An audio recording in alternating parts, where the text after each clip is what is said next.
Thank you, Mr. President. So, like I was saying, today is day 2 of our investigation process. We began yesterday. We had the NEC over and the auditing committee chairperson. So we are continuing today with 2 of our auditees. One is Honorable Mo and the other is Honorable Tarnue. So the rule has been read already to you, and I hope you will be able to follow that.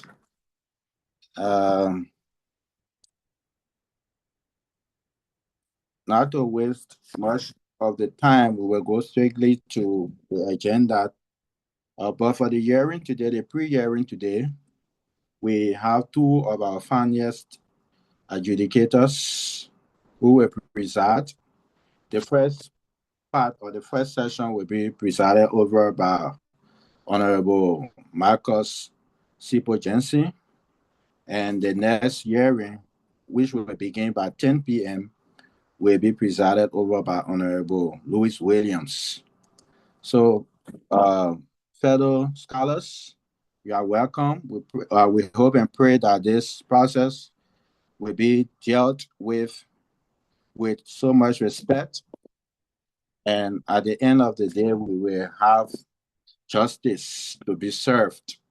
So, Honorable Marcus Sibo Johnson, by the power vested in me as the senior adjudicator, I now call upon you on the podium to take over as the presiding adjudicator for the first session. You are welcome, Honorable Sipo Johnson. Okay, thank you so much, Honorable Senior Adjudicator.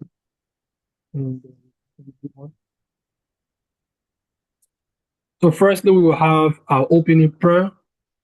And if the National Chaplain General is here, you can do us a favor and just open up the prayer. If the National Chaplain General is here. If not, I will do. Okay, let's bow. Since there are some students who are Muslims and some students who are Christians, so we are going to take just 30 seconds of silence as we pray individually, and then we continue.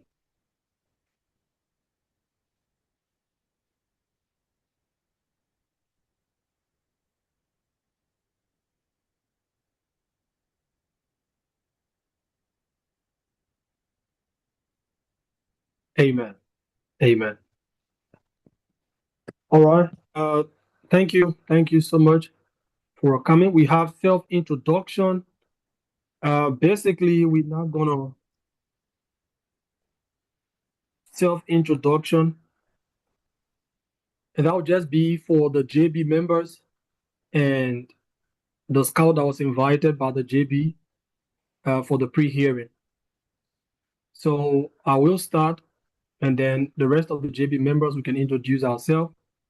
And lastly, Honorable Mo will introduce herself as well. I am Marcus Sipo Jensen, Assistant Adjudicator, LSUIC.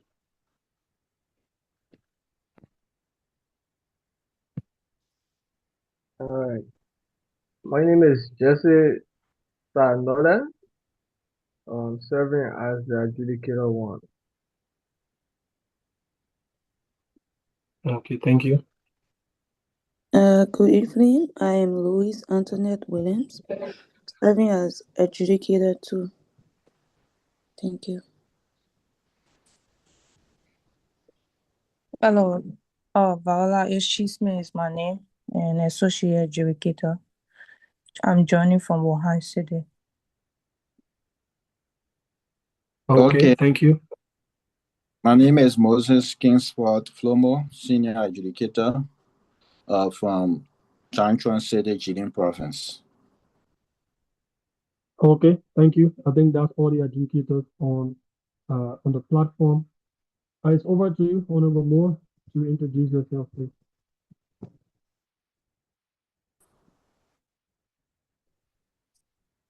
Good evening.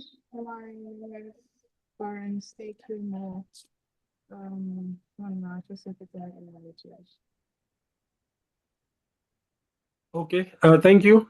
Just to, you sounded a bit low, so probably when the time comes that you'll be explained, we really appreciate that you can speak a little bit louder, or maybe if you are using Bluetooth, can remove it so we can be able to hear you.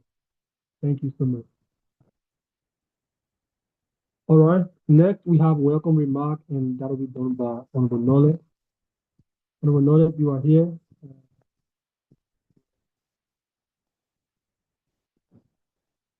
Yeah, quickly. I think the senior adjudicator have said it all, and buttressed by the presiding. So to welcome you all to this pre-hearing, firstly we will recognize all of our executives on this platform. You all are highly welcome to this pre-hearing, beginning from our national president, going towards his auxiliary staff, the our our our host, and the student populace. You all are welcome to our pre-hearing. At this pre-hearing, we want you to feel open, feel free to express yourself, because it's a free hearing and we want it to be transparent and open, because we are here for good and we want to get the facts. And if we want to get the facts, we have to be open to you and you have to be open to us as well. So, not to waste much of your time, I just want to welcome each and every person on the platform. You are welcome. You are welcome to the disco, and let us interact. Thank you. Okay, thank you so much, Honorable Node. Next, we'll move to Honorable Moore. But before we get to Honorable Moore, for those that are just joining, we said you are not allowed to speak, please, until you are asked.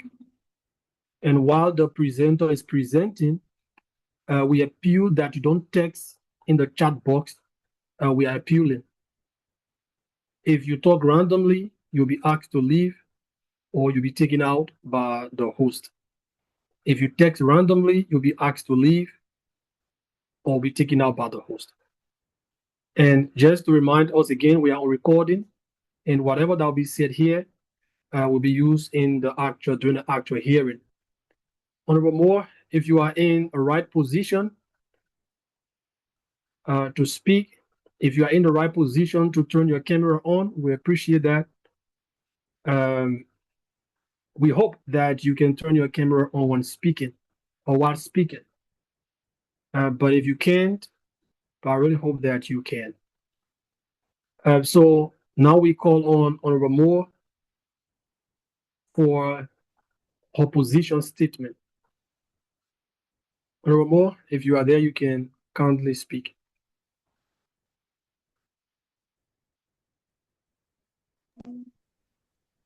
Okay, thank you. Me again. I'm asked to give. Oh, what's something? Can you please share the agenda? I'm sorry, I'm trying to. Or you want to share your computer screen? No. Okay, so position statement. Can you please elaborate? What is it that the JB wants me to, I don't know, clarify, verify? I don't know. Like, please elaborate that, okay? Okay, no problem. You received the communication from the audit committee, right? Yes, I did. Yeah, and also I think we sent you a communication that the audit committee final report was sent to the JB for reconciliation and some investigation. I think we sent you the communication. Did you read our communication sent to you? Yes, I read the communication. Yeah. So basically, when we ask for your position in regards to the audit committee report and some allegation that was mentioned in the communication sent by the national president to the JB, so we expect you to give your position on these things. Okay, so I asked you a question in your chat, but then you did not answer me. So am I here to answer against the allegations, or I'm here to clarify the concern raised by the audit committee? Okay, so I really thought that I responded because I saw over 100 plus messages from you, so I didn't go through. I just forwarded to the group. I'm sorry. But you are here to give your position firstly because you serve as the National Financial Secretary General. You are here to give your position based on the audit committee report first, and then also to give your report concerning some allegation, or your position, sorry, concerning some allegation. If you choose to speak to the allegation, it's okay. If you choose not to, since it's pre-hearing, it's also okay. But we wish that you can state your position on all of these things that was in the communication sent to us by the national president as we forwarded to you. Okay. Thanks for the clarification. Okay, welcome. Can you please allow me to share my screen? Yes, sure. Honorable Senior Adjudicator, can you just please stop sharing?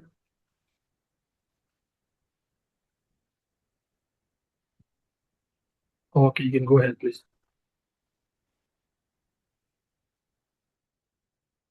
Let me see if I'm trying to-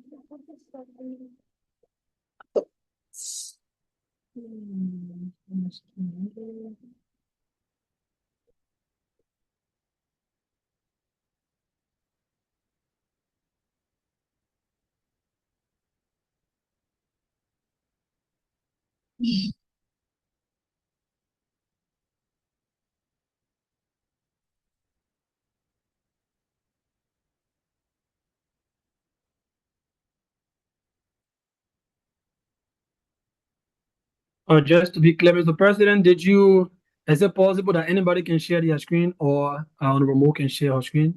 Is there any restriction? It's possible anybody can share the screen. Also, if you want me to Okay, thank you. disable the chat section so that nobody can send chat, I can also do that. Yes, obviously we appreciate that. We appreciate that. Okay. Yeah, you can please disable the chat section. Yeah.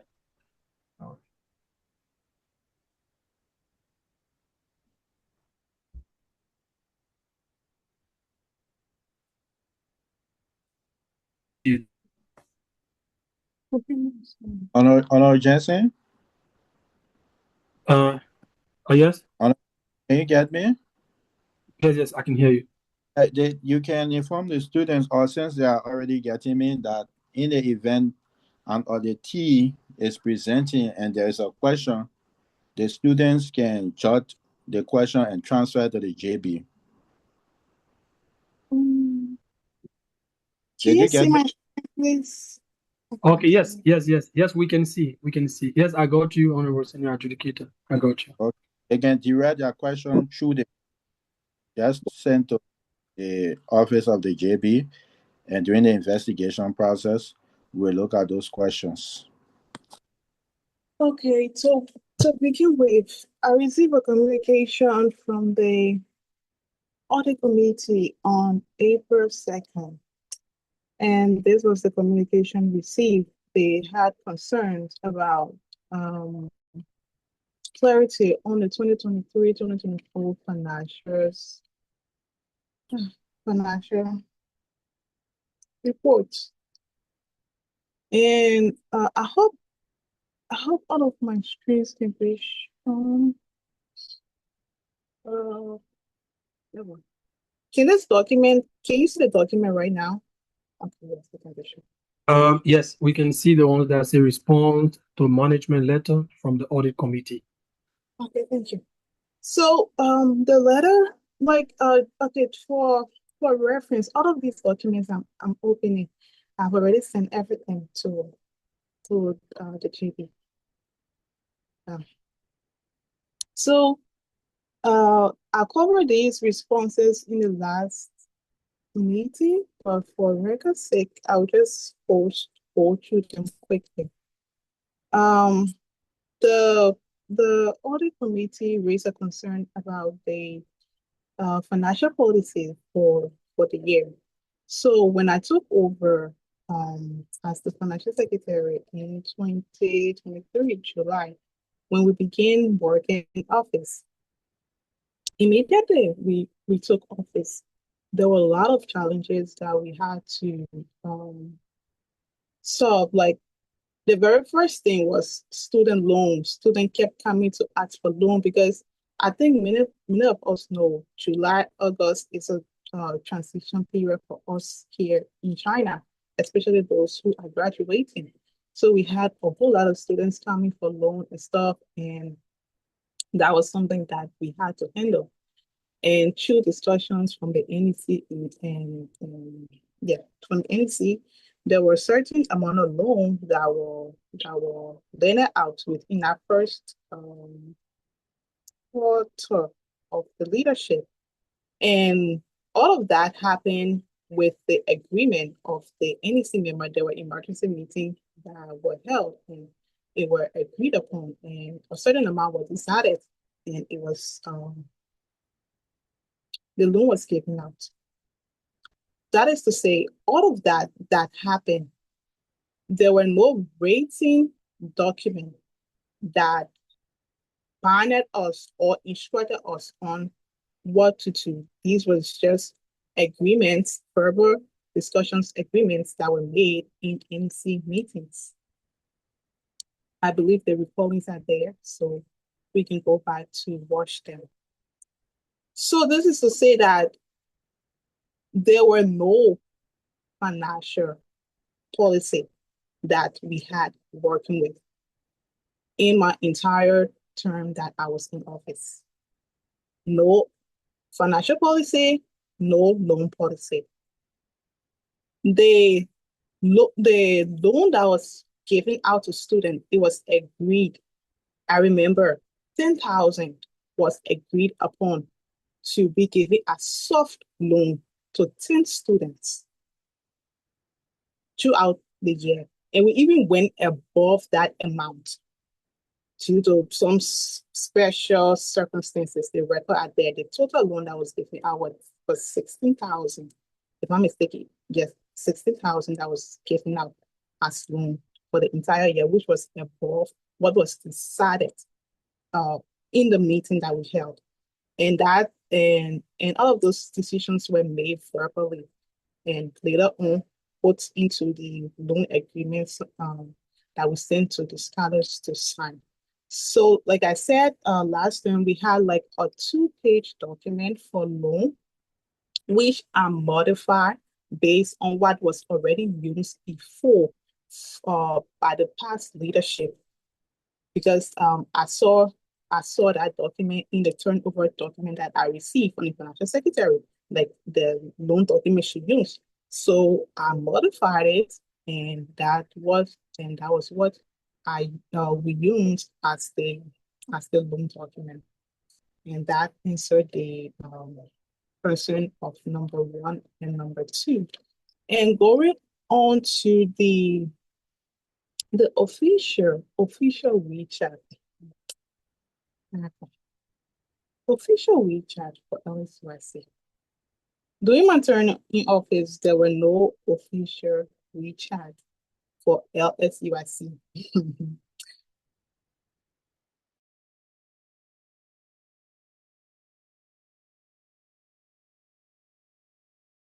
I think if maybe few people might remember the Alipay in the WeChat later on in, I think, the second quarter going forth, you will see that all of my QR code that I share have the union logo in a small area where when you take the picture of the QR code, your profile picture is there. You see that the union The union picture is there. Why is it like that? For the audit number, I edited it. And then for the WeChat, at certain point, if some of you can remember, I changed my WeChat profile to the union's logo because that was the new WeChat that I had. Not a new WeChat, my second WeChat, because it was my second WeChat that I just decided to use for the union. I changed the logo, and that's why the WeChat code was like that. And then the Alipay code, I had to edit that code to put the logo inside for it to look like that. And so that is to say, I used my personal accounts for when I was in office. I did not receive any money to buy SIM, for transportation, to recharge my phone. Nothing.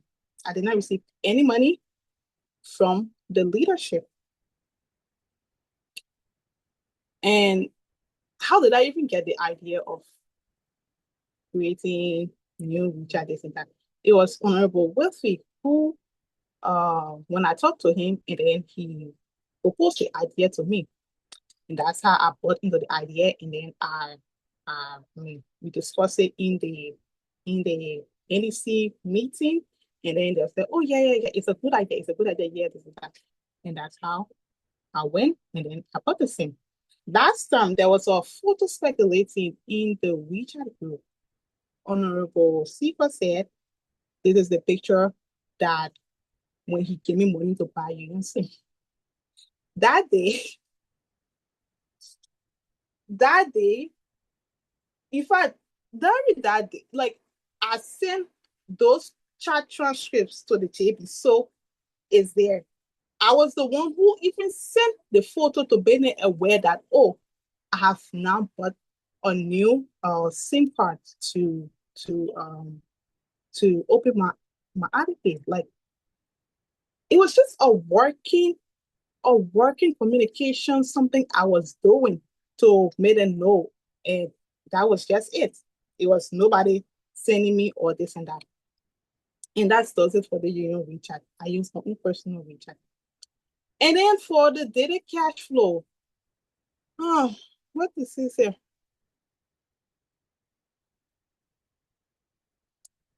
This data cash flow, since my beginning of office, this is the first of a kind in LSUIC. The first of a kind. And when I did this, in fact, where's my book? Okay, here's my book. Like, I don't know if you can see through the camera, but if you see this book, it's really within LSUIC. Only this book, I got it when doing Honorable Green's time. Yeah, when I served in the PPC, we did this book as a project. I started with this book. This was the book I started writing in. This book, I started writing. Okay, I don't know what. But this book, I started writing in it. I started writing in this book for myself. Every day, I make sure I carry the book with me. Yeah, anybody send me money, I open it, I read it down. I say to you, flesh, swan, this and that. I wrote it down until I was writing this book until when I was ready to do my first quarter report. And then I brought my book off to put in the login and stuff. And then before I had it, I'm like, but oh no, like, I mean, I did it in the first quarter table and stuff. But then I did that I could just table all of these things so that I can be like checking myself on the total. Like, all the money I receive, all the money I spend it should be equal to, should match the report in the other sheet. Or like, it's just something I did so that I can like check myself, like kind of check myself, to cross-check myself. And that's how I created this data login. Like, okay, the IT people, the documents I sent to the GP and everybody, if you can trace like a particular document when it was created and what interval it was edited and blah blah blah. If you can do that one, you will see. The time I will report in this book, but then maybe a week or 5 days, a week will pass before I will go to put the log in, like from the book to the log in from the book. That's what I was doing. And this is something that I was doing for myself. And during there was some issue we had. I, I sent the chat transcript, please. Pardon me. You will see the day I first shared my daily login. That was the first time I shared my daily login in the financial group. There was an issue, and then I was like, but check the data, check my daily login. I even wrote it down. So this and that. Please go to the chat transcript. You understand what I'm talking about. That was the first time I shared my daily login. The second time I shared my daily login was when I was turning over my office. When I share like to send, because I always used to open it on the computer when we like talking. But the second time I shared it was when I was turning over my document for the to do, and I put everything inside. And in fact, certain state file had all like because I had multiple the computer like I remember I had about 3 data login files, all because when I go to put in the login, I don't know for some reason it will not save or what, because I just leave document, open my computer, and then I will off my computer. And then when I come in, I go to the document, it's not there. Then I have to like re-enter the something, and I mean down it was my own hustle and maybe fewer knowledge to the IT thing. But because of that, I have like 3 login something on my computer. And you will always see the updated one. You will always see the updated one. And if you trace it, you will always see the updated one. I sent all of that file together. Like, in fact, I didn't take note. I sent everything together that save file. The first quarter report, I did 2 reports.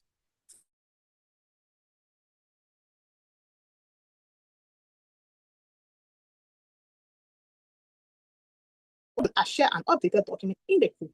I left that 2 reports in the file that I share. So I sent all like my rough work with my everything. I put it in save folder. I just send it in the group. I put like password on it. I send it in the group.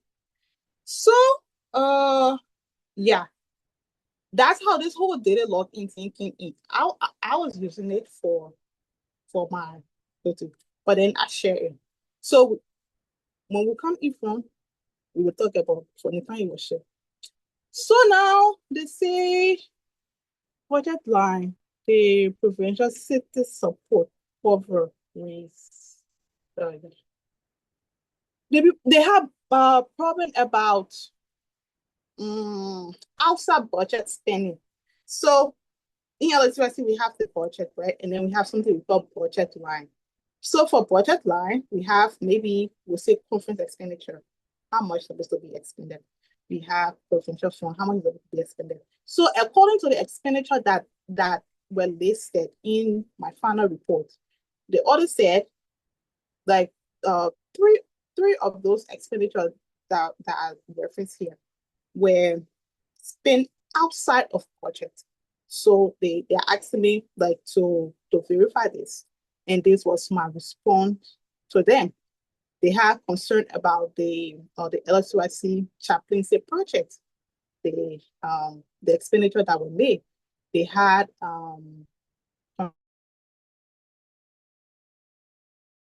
concern about the financial aid that were paid, the social spectrum money that were paid, like the program that we had where there used to be games and then people would win money and then the secretary would gain money. So anything was given the secretary for that, they were concerned about where in the budget that money was coming from. and also the preferential support fund that were paid to Jinsu province, because during our turn, the first term, only Jinsu province had conference that year, and the NEC gave them like a certain amount. It was 430 RMB as a conference support. So they were concerned where that money is coming from, and this was my response to them. And for the money paid to Jinsu province, it was from the budget line preferential support. And for the financial aid and the sorry, not the financial aid, but the winter debate. The winter debate in the social spectrum. It was for scholars development. And then the chaplaincy program was in contingency. So contingency budget line, budget item line is item line where we do not it's not a budget line that you plan for. Take for instance, during the year, okay, for example, during my second term in the first quarter, when we received the 2,700, 2,500, right? Please. Yeah, I'm not putting myself in trouble. 2,500 from the embassy. When we received the 2,500 from the embassy, that money that we received, the medium in which it came in, it should have been catch up on our contingency, because it's not a stable income or expenditure for the union. So such money is then captured on this budget line. So that's just a simple definition of this budget line, and that's why you see the chaplaincy project for in this budget spending. And that was my explanation to the audit committee. And then they went on to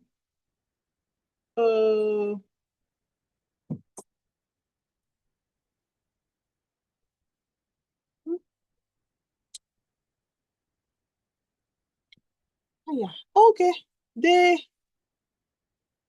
Okay, please, let's go back to the budget lines, what they were saying, because okay.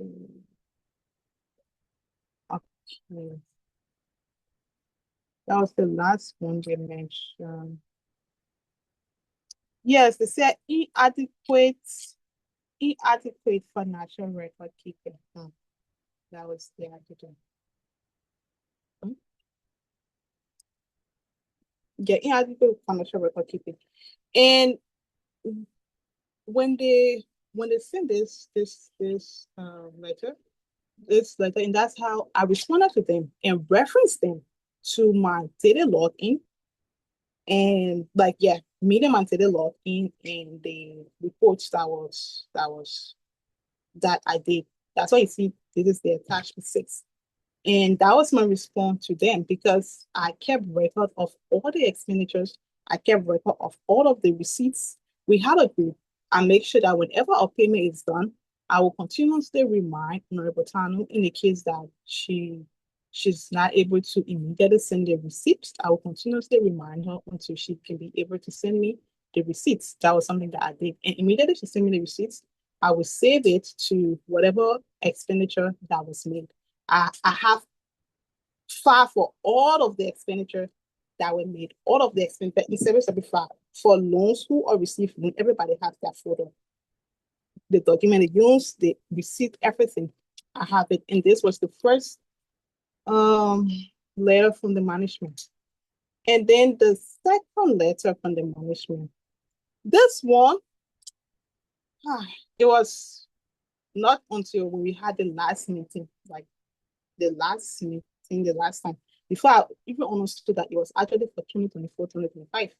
Because I have my own thing I'm thinking about. And when I received this letter, I just went through it, and I didn't even have time to do it.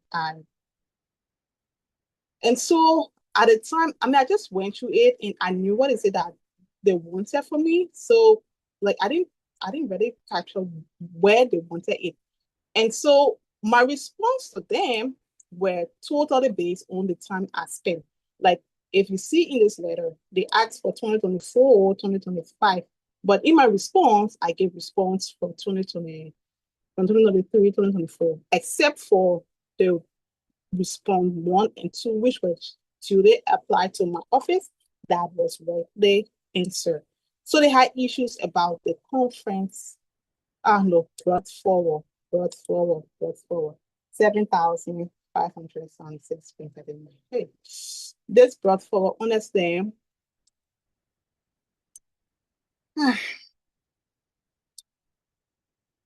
Let me just say that the issue about this brought forward difference was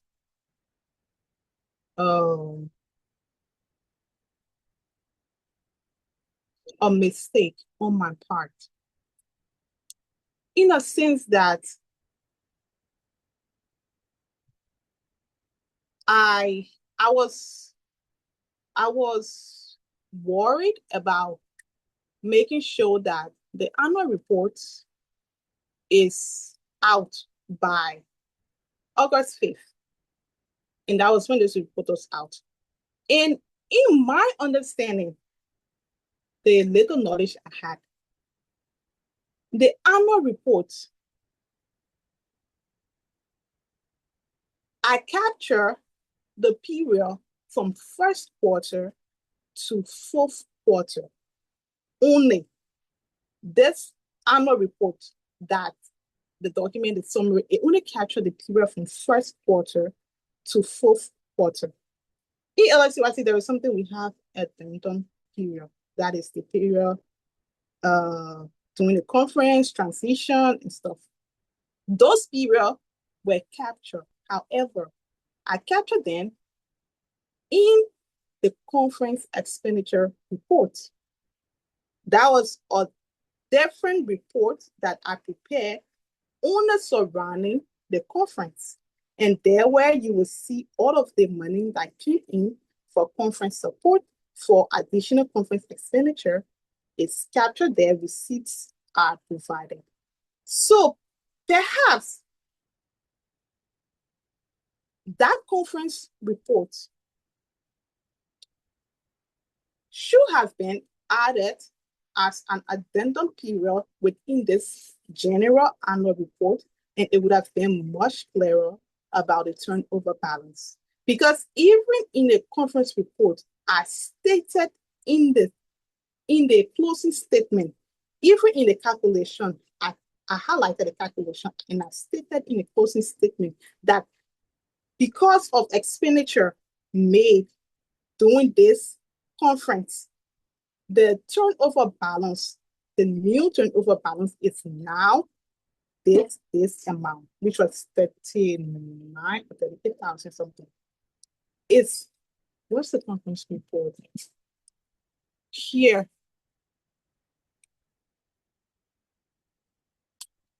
Here. It is stated here. It is stated here. I stated there, like, this report was shared on October 13. It was first prepared September 13. That was when I shared this report with NEC. And why was it shared with the public on October 13? Because at the time, September 13, that was my report, like everything from my side. We hadn't received the report from the conference committee because they had to give us their report. At the time, we hadn't received the report from the conference committee. So when I received their report and then cross-checked with mine, and also included some of the expenditure they capture or income, they capture especially income, like this for the support letter, especially. When I capture it, that's when I was able to total the conference expenditure. And again, if you see the time this report was prepared, we were already almost at the end of the first quarter in our first term. And at that time, waiting for the report, before putting up annual report, meaning that there wouldn't have been any annual report till this time. There wouldn't have been any annual report until this time. Perhaps it should have been at that. And also, it was going to be, again, perhaps it should have been at that. Then everything will be easily understood by now. Because the annual report that was prepared captured the period from first to fourth quarter. And this report captured the period after the fourth quarter. You will see that if you go to the recording of July 26th, yeah, July 26th. July 26th or 25th? The day that we reported in the hall, it was 25th. Yeah, it was 25th. July 25th. When I gave this report in the hall, like the annual report, where is it?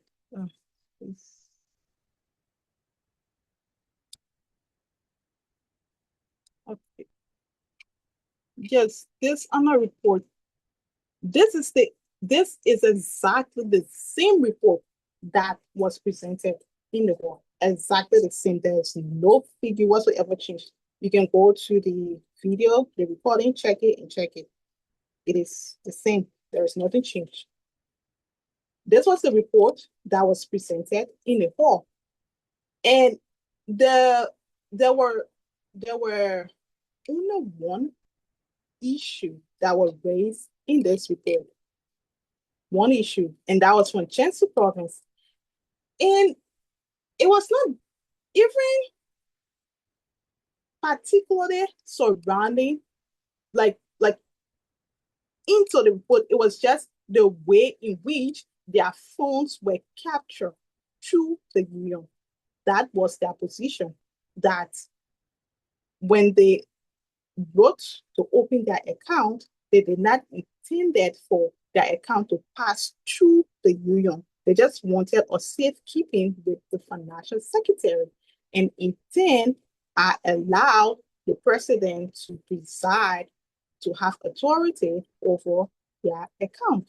That was the argument that was in the board that day for the Judiciary Province. And the coordinator expressed his discrepancy about the situation, and the president had a whole lot of response to the issue. The recording is there. That was the issue about the record in the hall. There was nothing else. And this record, this is the final, the annual report. I did quarterly report every time. And every time we have reports, I make sure I send the report to the platform at least 4 hours before the meeting, so people can go through the reports. And when we came to the meeting, during the first quarter, there were questions. Second quarter, people have questions or remarks, and they were all addressed. The recordings are there. We can go to it. And so this is the issue with the turnover balance. If you check the numbers, you will understand. And like here, like what I'm saying, this is the conference report. If you see here, I highlighted this entire place to say turnover balance. I have the Excel sheet for this. I even sent, in fact, I sent all my documents to audit to the JB. This document is in Excel. When you click, you will understand the calculation. You will see. In fact, I even have a rough work, like on the side. If you like, you can go through all the rough numbers to see, oh, what this you were doing this and that. You can go through everything. You will understand everything I was doing in this document. And again, I did not just prepare this document and then send it to the group. This document passed through NEC. And it was discussed about. The president had his question, it was answered. Other NEC member asked questions and it was answered. And he even praised me for preparing or good reports. Like, so I don't know if this issue of this turnover balance is clear. But however, if there is a need for us to sit into the calculations, like calculations, that's okay. I'm here, like anytime. The experts, we can come together and then we do the calculations to understand it.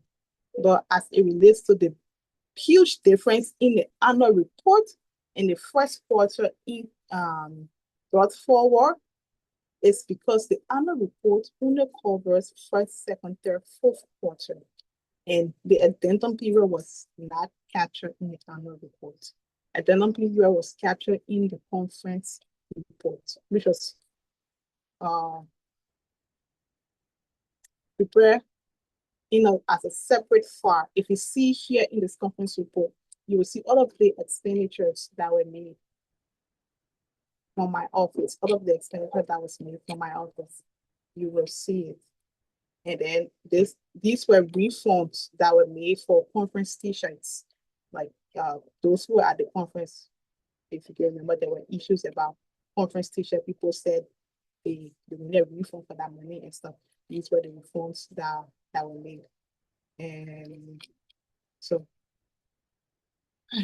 that is the issue for the Honorable Moore, sorry for the interruption.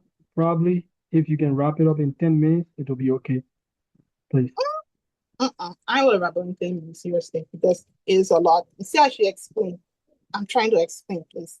I beg you. What's the other? Okay.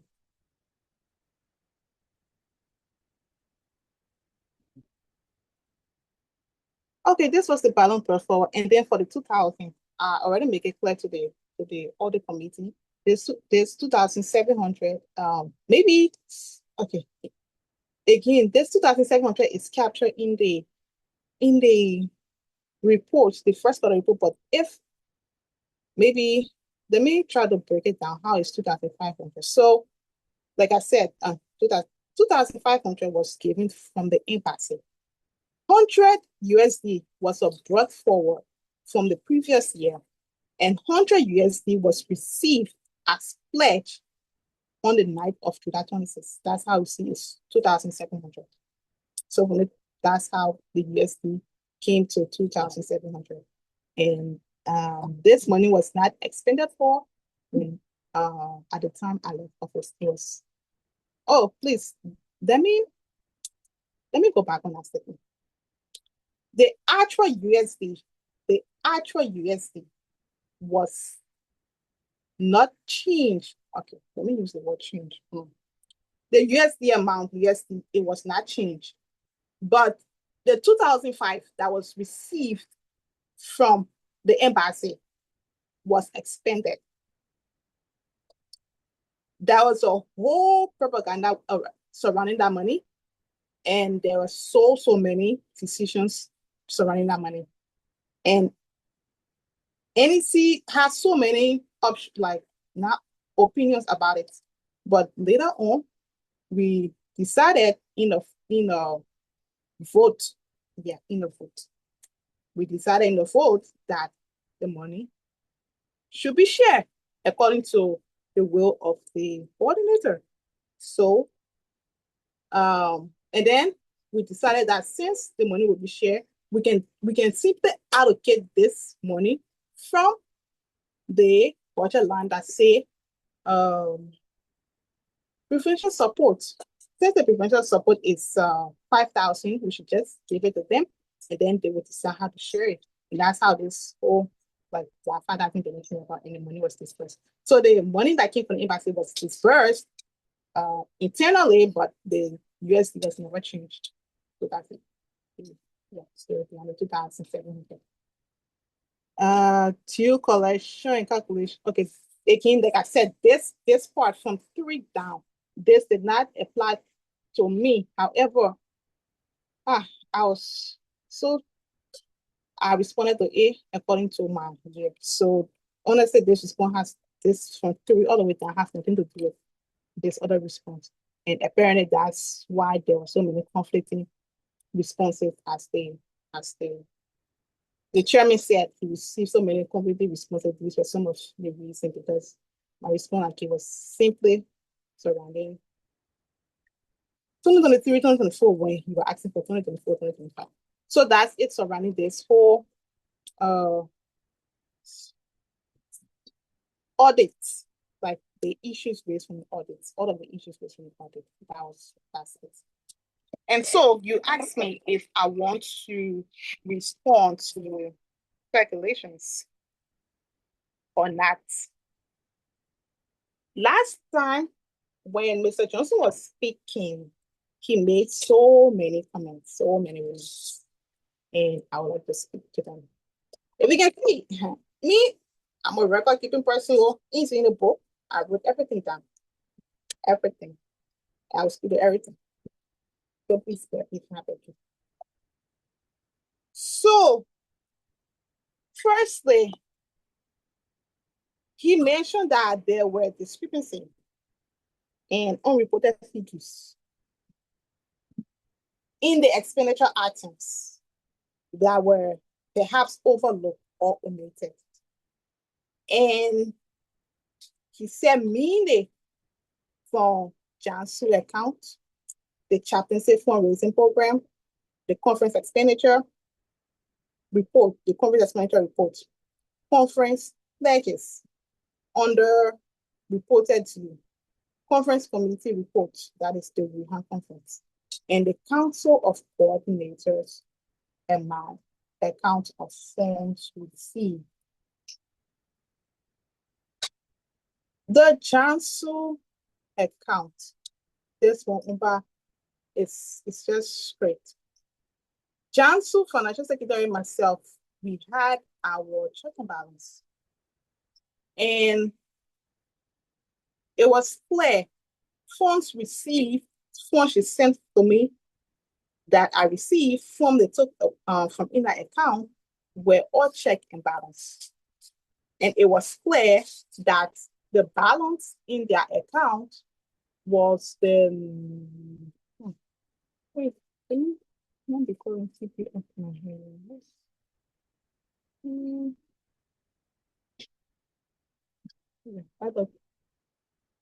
Okay, that document will be in the document is in the file. Let me see if I can find the file, Becky. Oh shit.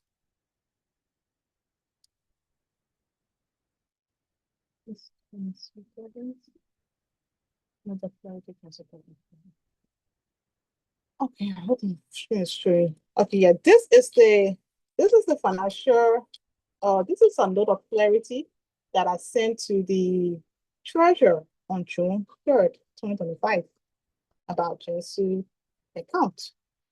And I'll just scroll slowly so that they have to go back and watch the video again, be able to read. So I explained all of the money that came in and the balance that were remaining in the account out of this date, which was 1,937. And I also gave a breakdown of how this money came in and how this money went out.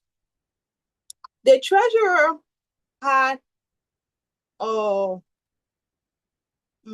issue that she only received a certain amount and the balance that she had did not add up to this amount. It was short.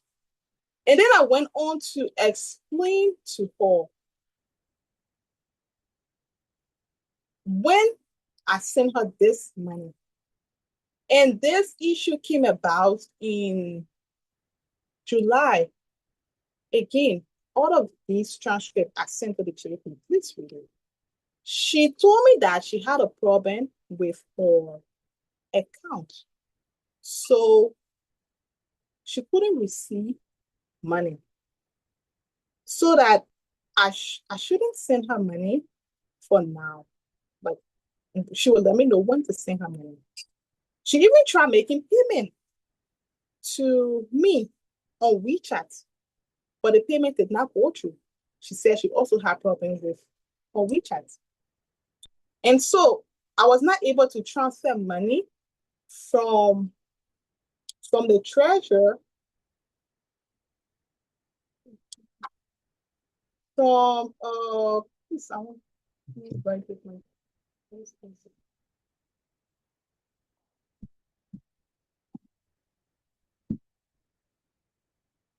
if you see, this is the check and balance, something for the treasurer. And I was not able to transfer money to her from July, July 13.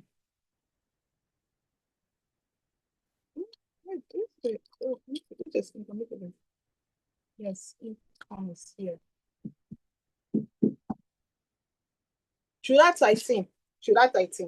From July 13, I was not able to send money to her until you see here, October 14.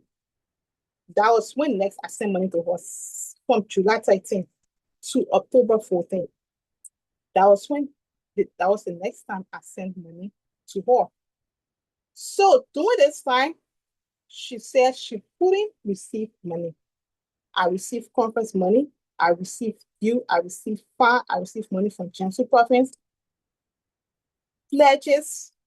During this time, I received the money. All of the records are there. I couldn't send her the money. In fact, I even withdrew this money from my account and then had it in cash. I went to Wuhan with the cash. I intended to give the cash to her. According to her, she was already leaving office, so I should just hold the money back. It was already like leaving office, so the amount of money she gets, she'll get it over, like this and that. And that's how you see all of the expenditure that happened in Wuhan. The money that I had on me, that was what we used. The president and we went to that hotel tax to pay for the additional 7,000.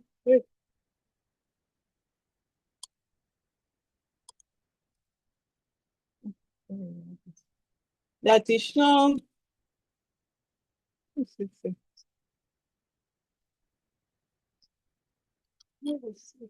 here. 7,000. Okay, wait, it's down here. So, oh, let me put it. 7,700 and 400. We pay to the hotel as additional for the rooms. And then at that same conference, I pay 1,400 to the conference committee. I pay 140 to the conference committee. I pay 700 to email for what's it quite the transportation. Those ones more money. The money I had, I pay it at the conference. All of the expenditure that happened at the conference, the money I had, that's what we used. And before I spend that money, I asked the person. He knew. In fact, he gave me go ahead to spend the money.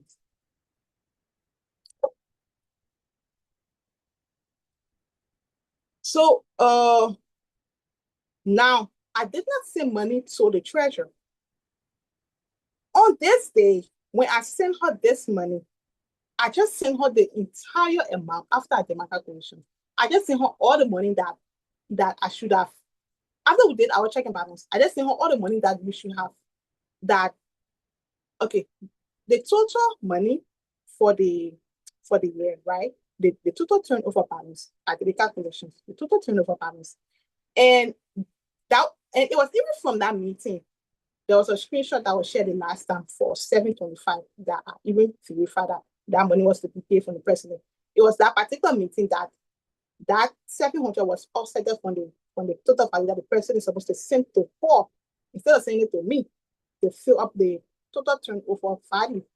It was in a meeting after we did our check and balance. This was the money I had to turn over, and I had sent her this entire money. I did not say the money include 2,000 for conference fee, 4,000 for pledge, 1,000 for due, the other one for the. I did not say anything like that. I just turned over I just sent her the entire money like that. And she did not ask. So the money cover what? In fact, it was not even an issue. She did not ask. It was not an issue, nothing. Yes, we checked the balance was okay, fine. We will settle on the turnover balance. Just now, so come back to me on what is this? Yeah, what's this? Just now, so come back to me in June. Is it? I think May or June, because okay, May, yeah, because I sent this letter.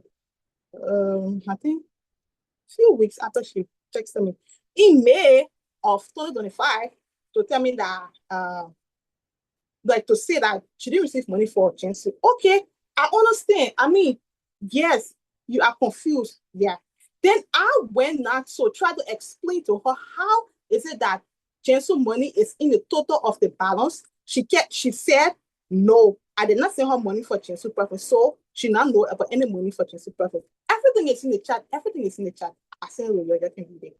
Her no, she not know anything about Chinsu Preference money, isn't that? And then the person is not coming to call me out and say, hi, he have told me I should not do the one, I should send money that this is that. Like, and then it was just like a back and forth. And then until the other one, she was like, I should make a formal statement clarifying Chinsu people money. That if anything, when the audit can, at least document should be there for it. And I prepared this document and then saying the people she were able to give the money to Chinsu people for their like give the Chinsu people money back. That was the whole issue for this Chinsu people money. And then the chaplaincy fundraising program that they had in December of 2023. Yeah. December of 2023 chaplaincy program that they had. And I made this statement in the report. Was it second quarter report? Yes. I made a statement in the second quarter report. What's the second one? Yes, of course, second quarter report. I made a statement. I said, this, if you see amount capture for income, it's this amount. And it's the exact amount capture for expenditure. It's because this money was not received by me. It's only a record because it involves financial and the chaplaincy is part of the union. That's why their report are being captured. So this money was not received by me. However, it's being reported, and that's why you see income and expenditure. It was received by the chaplaincy and expended by the chaplaincy. However, it's being recorded in the reports. I made this statement before on the platform. And that's the issue with this chaplaincy program.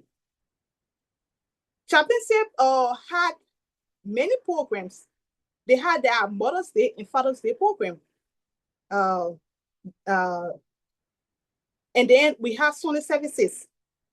After Sunday, every Sunday, I always took screenshots of all of the money I received within that time interval, send it in the chaplaincy group, and then send the total I received by WeChat, by Alipay, and give the total. And that total is the one that will reflect in the reports.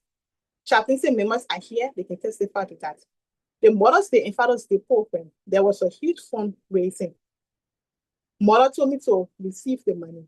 I received the money, and that's why when you see my transaction statement for WeChat, you will see that I expended 1,700 and something to sunflower, like in the transfer. That was the model. That was the money received from the fundraising.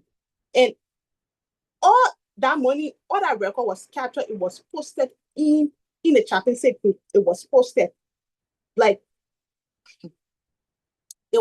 the chaplaincy group. So the issue with chaplaincy money or chaplaincy program or what, it has never been an issue. All of chaplaincy money, I have never withheld any chaplaincy money. There have never been complained that, oh, Cetee, you're not sending money, you're not to the one. You ask the chaplaincy member if they have had discrepancy with their money issue and stuff. Then I mean, yeah, we can talk about that. But there have never been any issue with chaplaincy for him to raise, say there was a discrepancy on reported figures for chaplaincy. And that's a clarity for the chaplaincy. And then he goes to the conference expenditure report. Conference expenditure report. The documents are same. The conference people that report the same is there. Compare with the report that I made is there. You can compare it. And I even make it clear at the end of this conference report.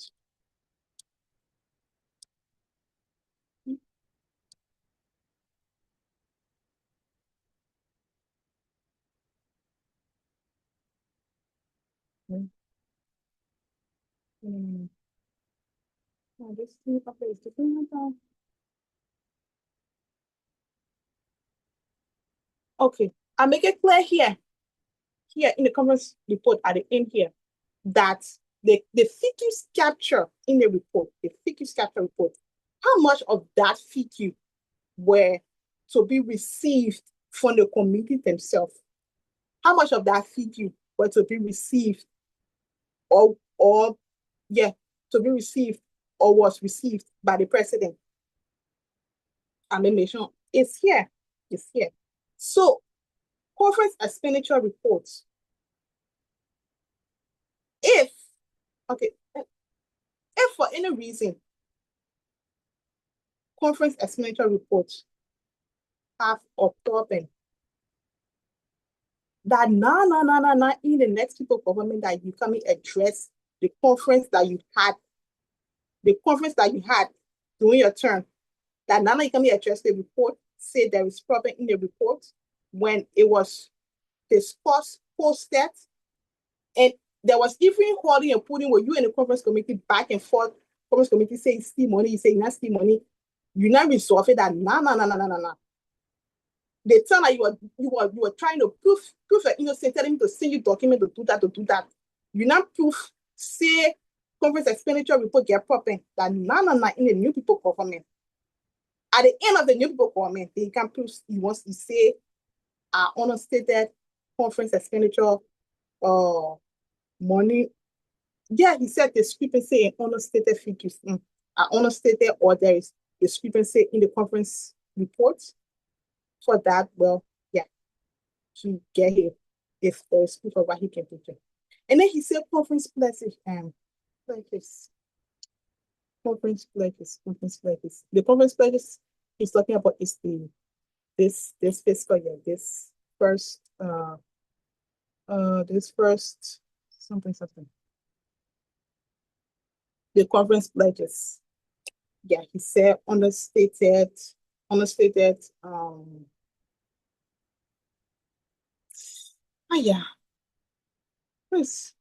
Discrepancy understated figure for conference pledges. This is the first quarter report for 2024, 2025. And let's go to the pledges, right? Pledges A, 18th annual conference, without 2026. You'll see all of the people that pledge and the total we receive, right? According to the president, it is understated or discrepancy. The reportings are there. People who make pledges, some of them are here. If the figure you give me, they're not a figure here, or you give me money in a year, the reporting there. I mean, it's there. They'll go back. We look at all the reporting there. People are saying, I will do it there. They'll go and see, and then we compare to see if the owner stay there or not. Now what I gotta say to them.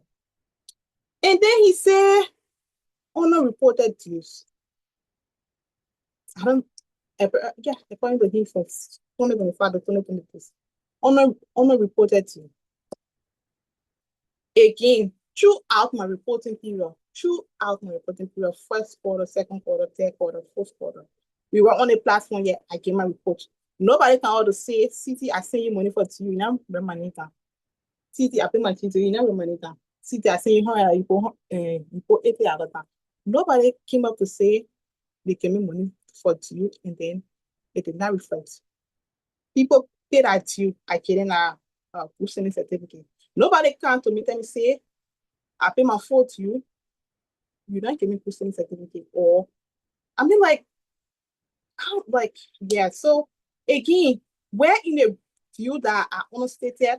The report perhaps I forgot to give someone proceeding certificate or report certain amount again. And then for the conference committee reporting about Wuhan people, I think I hear Wuhan people now. Then the Council of Coordinators accounts of funds received. Taking that they see 5,000 pieces. And I know how 5,000 would be back. And I don't know. In fact, I think was said, okay, no, like I think the photo they were online. But if I don't know who will argue, I can state who offered what, who offered what. I still remember who offered what, who offered what. So if that one will get inside it, then we can get inside it. But that's it for the statement. And then he said, okay, the issue of purchasing counter, I already finished. No, you know. But then he said, I refuse to turn over Richard Adipe account for LCYC. I sent a transcript to the JP. You can see my message in the group. And then in the audit file, there is also screenshots of messages between me and the secretary, the treasurer, and okay, yeah, because mother was secretary, so I want to say Chappie said on the she was the secretary. You can see the transcript between us about me going back and forth to turn over the account. And then later, when Adonis came back to me, that was after a year, honestly, like the transcript, I don't know. But then he came back to me and then I told him that my SIM card was blocked. And if the union was waiting to pay to open a SIM card, fine. They pay to open a SIM card. I get the password because I have to receive a message in a SIM card. And then log into the to-do. And then, yeah, we do the turnover. I told him he did not come back to me for it. No, he did not. And that's it with the LCYC. Richard, I did not refuse to turn over any. In fact, the WeChat was my personal WeChat. I volunteered to turn that WeChat over because I made it accept because there are so many students that I'm friends with on this WeChat. So this WeChat can be used to communicate to the students to LCYC. But then I have to take my bank card from there and the person has to do a real new verification again. I stated everything in the communication. It's there. I sent it to the JP. And then, okay, again, he stated that we gave every available document to you for review, that is the audit people. And then in his management letter, he stated that there was nothing indicated. And so, yeah, this one was directed to the audit people. But my point here is that he said that all the documents he has, he gave it to the audit committee. So I'm sure that that same document he sent it to you. So you can do your findings and then, or he can come up to say where there is discrepancy or unreported reports. And then he went on to say, during his term, when he served, right? He said there was always concern in NEC meeting that I did not provide detailed information when it came to money received. And again, the recording I'm a witness. When he said, I don't provide detailed report, I don't know. That's, yeah, he said, Honorable Genesee, let me say, I sent him 100 plus messages. And for true, I sent him 100 plus messages. For true, I sent him 100 plus messages. So how is it now I don't prepare detailed reports? And then he said he gave me money and even suspension. And to clarify, I did not receive suspension from the president. It was his treasurer, Honorable Tarnue, that he suspended. The communication is there. I sent the transcript to the JP. Warning? Yes, he gave me warning. And then there were back and forth between he and I. And then I told him, I said, he don't have any constitutional right to say he will suspend me because I was elected. If he has a problem, let he take it to the student body or the JB, and they will be the one to come up with that decision. But he, as a president, and me, two of us as elected officer, he has no like authority like that over me. I told him it's in the transcript. I sent it. It's there, and that was what happened. Oh, and then out of anger, he recalled me from two of his committees. He recorded me from two of his committees. One was the financial committee, and then the other was the ways, means and finance. He recorded me. He sent communication to the chairs. He recorded me, and that was it. That was this whole issue about. He did not suspend me. He suspended Honorable Tarnue, his national treasurer. I don't know what went on between them. He only sent long message in the group stating that he suspended her, blah blah blah, and it was a whole issue. But, so maybe he mistaken the person that he suspended, And so he mentioned that we did check and balance, and several discrepancies and forms were missing. And then he also said that when he called, his statement, he said, I will call for check and balance with both financial officers. When these check and balance was called for, the statement representing from Honorable Mayor, she's not oh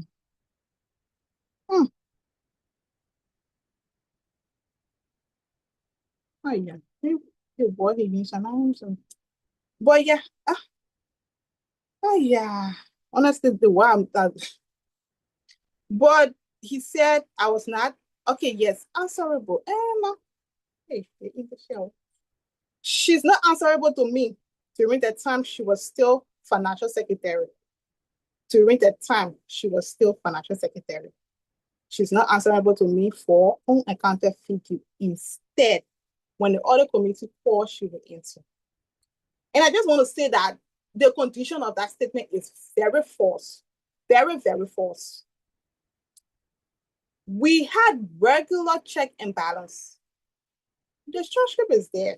I sent it to the JP. We had regular check and balance. We will go.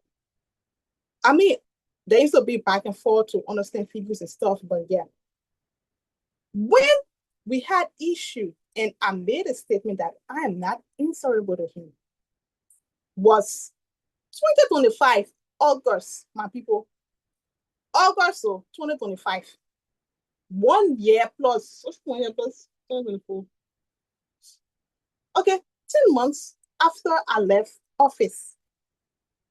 When the people say they come into audit, then the president say, we must go to the audit. You know, it already started something that we pass it, we say in the comment farm. And then I asked him that people be present for the audit, right? Before that, people be present for that audit meeting that we had. There was a meeting with Honorable Mason.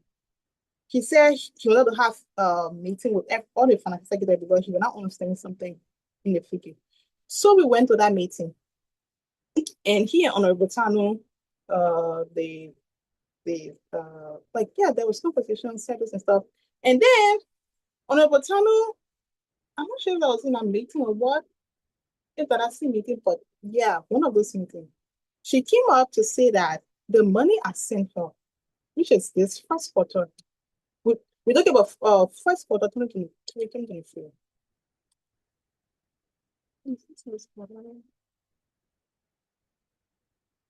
The money I sent her was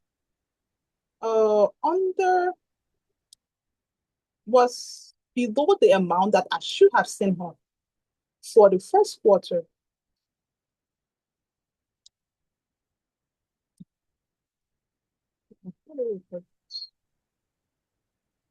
The money okay. The money I sent her for the first quarter was what the plan? Let me go to this. It's not opening.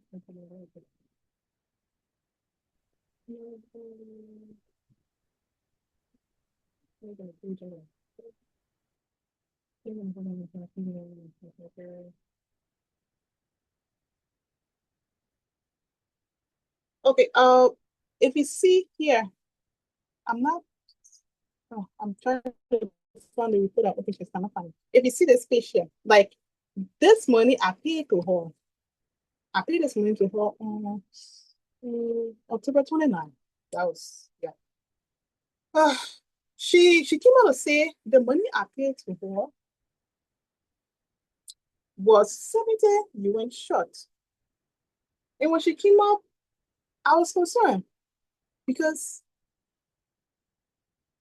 I'm like, She said yes. And how we went through the record, she did her calculations and stuff. And then in the end, it was true. 70 was short. But I was there like confused because I'm like, how is like I was thinking, where is it that I made the confusion? I didn't like IQ to say blah blah blah. I was like, okay, I will check and get back to you. And behold, when I went to check my daily login, where is it? I think I opened it. When I want to check my daily login, okay. Yeah. When I went to check my daily login, this one is. When I went to check my daily login, I saw that if I say it was not on my daily login because I had a book of at that time I was acting. I had a book I wrote on, like, and then I saw the 70 there. I couldn't still understand what the 70 was for, but I saw 70 there. Then I'm like, but I see 70 she's talking about, and I'm like, okay, and that without like that as that very day, like I said, they said record me is their fun. There were no argument or whatsoever and saying all the 70. And to go that 70, according to the calculation, yes, it was 70 short from the money I sent her. But I did not understand where the mistake was from until just was it, I don't know, recently when I was going through this document. And then this place, like if you see here right now, I'm showing right. Yes, right now this place is 0.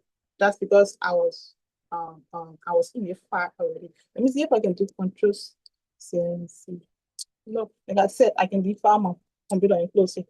I close the computer, I just open it. So here you will see 0. If you click on this 0, you see here all these things like here. You see all these things. Okay, yeah. I did not even touch it. If you see here, I sent it this far to the GB, so please, you portray and you understand it. Let me just explain later for the public to understand. You see this amount, 5,002 something 9.32. This is what I sent to the National Treasurer here. This was after I did my calculation. Like I said, I do the login calculation to counter check and then with the total balance. So I did this, and then this was how much I got. And this was what I sent. But then now, when I came back to check, you see here 0, right? And so meaning that if I'm left with 0, so this is the amount I'm supposed to send her. But here is my mistake, which has, like I said before, like I just noticed it like a few days ago. You see right here, there's 2 figures, 1, 2. It is expended for. I don't understand how, where, but it is expended for. Now, if you take this this figure from there and enter, you'll see that here there's a difference of 70 that is left with me that should pay on this money. And that was the 70 that she was talking about. And that money was resolved. And it was after that meeting, right after that meeting, honestly, the president came in the group and say hi. He had time to go through the records, and then he saw that so much form has been missing. He said 2,000. Sorry, 22,000. Yes, 22,000. The message there, I think with JB, please read, I beg you. I know it plenty, but I beg you read. He said 22,000 were missing. And he was not like asking about it, or he was like accusing me like blah blah blah, and we need to do audit. In fact, the message there. So now he said that's the meeting now, the conference that he called for. And then he came out to say this happy, and then he called for meeting. My sister thing I said. In fact, that was when the whole back and forth. I thought I said I will attend your meeting only if witnesses be there. Because this when I started, other people coming out to say the audit, and then now president can say I stole this amount from the government. And so that's how we had a meeting. According to him, he claimed that I deleted. Yeah, it was something he said I deleted. Did it record? Or he said that I deleted did it record. And then he said I deleted items from did it record. He said a video there, so I really, really appreciate if the video can come and then we see where I deleted did it record. Yeah, because like I said, and in fact, let me bring it and then we see where I deleted did it record, because like honestly, I'm confused. He can bring it and then we can see. And that's Can you hear me? Can you hear me? Mm-hmm. Yeah, so today is the pre-hearing, and then we had 2 people to present today. So we have the actual hearing. Apart from this pre-hearing, we have the actual hearing in the coming days. Because we already invited 2 people to present today, we would really like for you to just explain all through, and we have all of the time to listen to you. But because we also invited the former national treasurer to also present today. So for the sake of time, we will get back to you. Definitely, we have the actual hearing where you will present some of these things. So we just gave you 5 minutes, I beg you. If you can just wrap it up as quick as possible, then during the actual hearing, if there's anything left, we can go through it so that we can have the former national treasurer to present as well before we leave.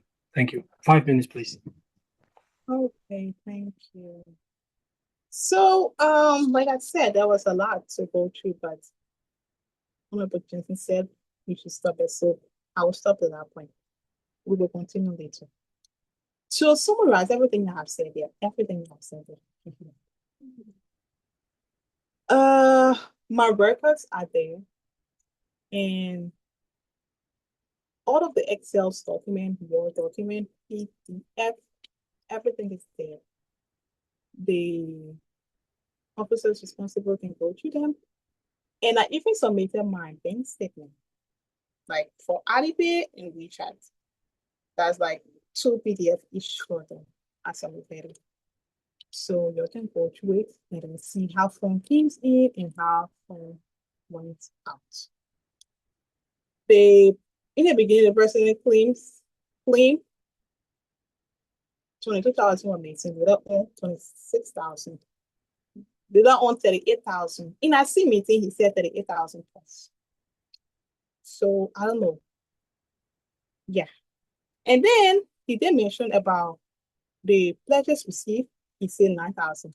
And then in that same statement that you're making, they don't own, he said 19,000. So, like, I'm confused. This is I've presented all of my records from the first quarter to now. This first quarter reports, and I've explained the difference in the turnover balance. That was our mistake on my part. I can say, yeah, I mean, again, with the knowledge I have, that's what I work with. And given the time of the documents, you can see like the time the documents were prepared and all of the calculations that were made. Open for questions, and yeah, if you have any. Okay, thank you so much. Thank you so much. So because we don't have the luxury of time, we open for a couple of questions, maybe for 5 to 10 minutes from the JB members, not the general student body, sorry, from the JB members. So as the senior adjudicator said, if you have a question, you can text any of the JB members and they will ask your question for you so that we don't take too long, because we have the former national treasurer. She will be doing, in person of Honorable Tarnue, will be doing her own presentation tonight. Honorable JB members, if you have any questions, we are not many, so you don't have to raise your hand. You can just go ahead. And we are only 5, including me. So if any JB member has a question, you can ask for the next probably 5 to 10 minutes, and then we get the next presenter.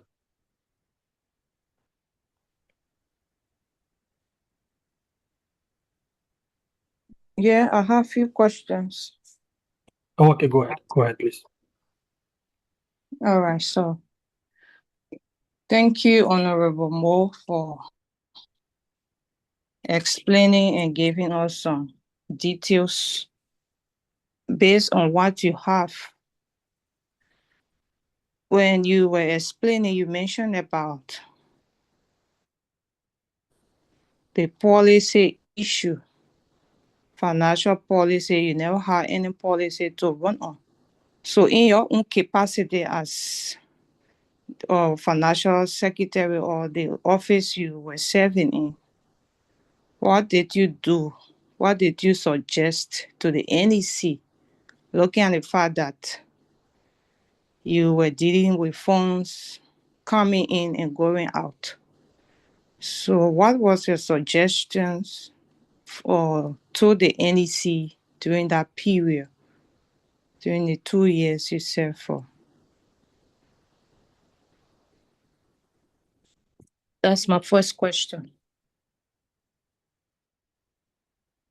Can I answer? Yes, please. Yeah, go ahead. Okay. So when I joined the NEC, I had so many questions.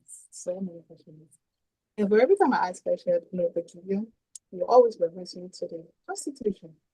Even the president, you're referring to the Constitution. And I read the Constitution, the duties of the financial secretary when it comes to law and everything. And it was then that I suggested about like enforcing the loan policy, because when I went through the loan documents that I received, you will see that so much of would under one guarantor. And the interest on the loan, I also made suggestions about that. So I made suggestions about the contract that we did for the loan, that I did for the loan. I made suggestions around there, and I wrote the contract, it was reviewed, and it was agreed upon. And when it comes to allocations for money, when we were discussing, I made suggestions about like the figures and stuff, and again it was discussed and agreed upon. When it comes to the financial policy, the president said the chair person for the financial committee, and the committee members were the ones to craft a financial policy. And at the time, he said I was to be ex officio on that committee. And there were not, I think there were, honestly, I can't remember. Say if I don't know, I can't remember, but what I can say is that there were not full members on the committee, because if I was an ex officio, of course, then there was a member. So there was not like a full working member on that committee. And to the best of my knowledge, it was not until he left office. So the issue of the financial policy, I got to understand that it's the financial committee who's supposed to craft the policy.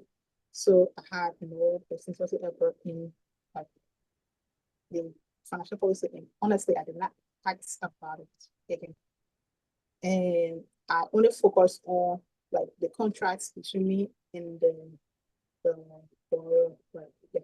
the contracts between the contracts that I'm doing for the conference, for the loan. And when it comes to disbursement, the forms that were used, I was the one who even like suggested that, and then created that form, and then it was reviewed and agreed upon for the disbursement form. So that was what I did in my office, the contracts and everything. When it comes to general policy, the person that said the chairman for the finance team, and the team members would have been wanted to that. Yeah, so wait. Honorable, I have some questions, so I don't know whether we are limited to ask. So I have probably you can maybe questions just as ask well. three of your questions, maybe. Pardon? You can just ask three of your questions. Just ask them at once, and then she can try to answer. So we just do it 3-3 for the sake of time, please. Is it possible? Okay, no problem. I'll call them down. Okay. Okay, so my next question. So I have some confusion, because your role as a financial secretary, were you the one at the same time collecting the money and reporting to the treasurer, or I don't get that part. I thought you were responsible to just take down records, but from your explanation, you said you were receiving the money and at the same time reporting to the treasurer. So were there any point in time where or your records have some conflict with the treasury record? Because from my understanding, you had a chance to give, or like first quarter, second quarter, up to the fourth quarter reports. So during those periods, were there any conflict identified by the treasurer report and your report? So maybe you should provide that clarity. Then let me ask my last question. You said that you make some mistakes in your report. I think 2 times you identified, I think, from the brought forward, and another figure you mentioned in your reporting aspect. We understand that we are human and we are subject to mistakes as well. So we understand that part. So at what point in time did you realize that mistake, and how now can you prove to us the record of the mistakes that you mentioned? So I will stop here. Thank you. Okay. Please let me take this one down. So about the mistake again, for the turnover balance, the reports for the annual year is first to fourth quarter, and it should have included the addendum period. Like the addendum period should have been inclusive of the report. Like for example, we have 4 quarters. There should have been another bracket for addendum report where in all of those expenditure items in the conference report is being stated there, and then sum up, and then the income and expenditure, and then we would have gotten the turnover balance from the annual report directly to cross. However, the annual reports were created before, and they only cover 4 periods, and the conference report were prepared later, which then offset the expenditure that was done in the addendum period to come up with a new turnover value. So my mistake that I flag out here is the fact that the time in which the reports were prepared, there where my error is. But when it comes to the reporting figures and everything, they are correct. When it comes to the second mistake that I did, there again, my reporting figures are correct. If you go through the reports, like even this last example, this last something that I was on, the Excel file, the last 2 names, you will see their name reflected in the report. Their names are reflected in the report, capture. But then when it came to the sending of the money, to send money to the treasurer, I only focused on my Excel sheet at the time. I mean, most like on my Excel sheet, and then there were the mistake came from. So the numbers are correct. That's why you see she did her calculation and found out that 70 UN was short from the money that I should have sent her. So the records are correct. However, the money that I sent her, and that was from my side. So the records are correct. It was just this Excel mistake or something that happened. Yeah.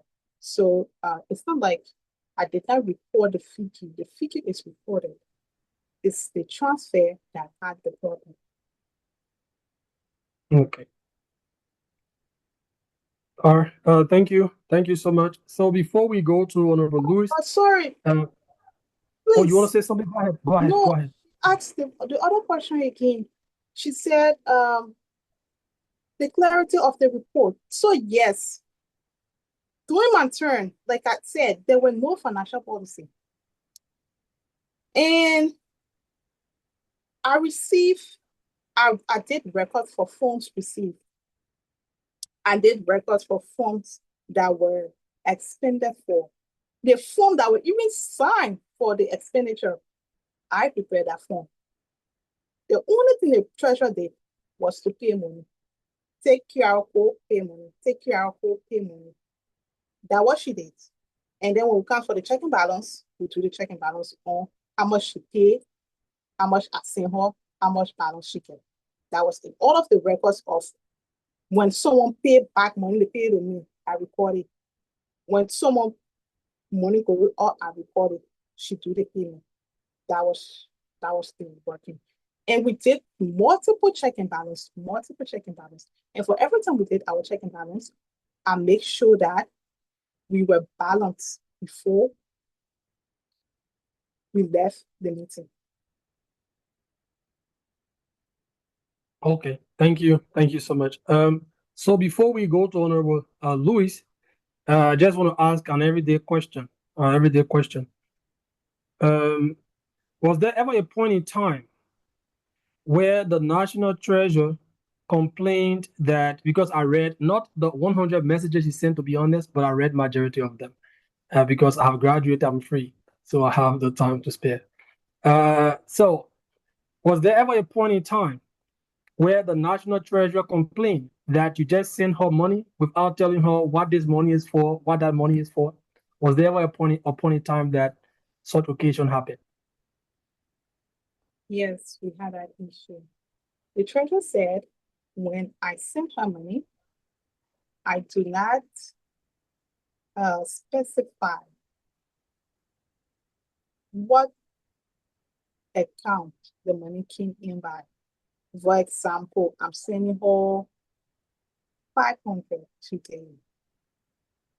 Perhaps I received that money from TUs, from farm, from Sunny offertories, and maybe a little payback from them.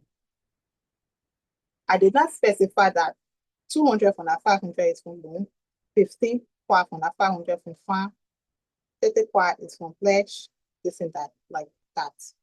I did not list the items that were received to send it to her like that. I only sent her the money, say money received for as income for the union. Money received as income for the union. That's how I sent her the money. That was she had an issue with money received as income for the union. So when she raised the issue, the next time when I sent her the money, I would say money raised for, like, I would just list all of the items line that the money received in. I won't like specify like 20. I would say money received from pledge, offertory, loan, and then like that is sent it. And then she said I should specify how much of what was received when I'm sending the money like that. How much of what was received and stuff, and like yeah. So that was the issue. Okay, I see. I'm not going to ask a lot of the questions I wrote down, so I'm just going to ask question for what you said. Also, from the beginning of your presentation, you said from the onset you were using your own WeChat and Alipay, your personal WeChat and personal Alipay to collect LSUIC money. So I want to ask another question. So how do you determine which money is for LSUIC and which money is for you, since you were using your personal WeChat and Alipay to collect the union money? That one WeChat, I'm not even sure if we are friends on that WeChat. Because you always send me money on my Cetee account. Like you always send me money on my Cetee account. And so that WeChat, like I said, I already had that WeChat. I just dedicated it to receiving money, especially for the union.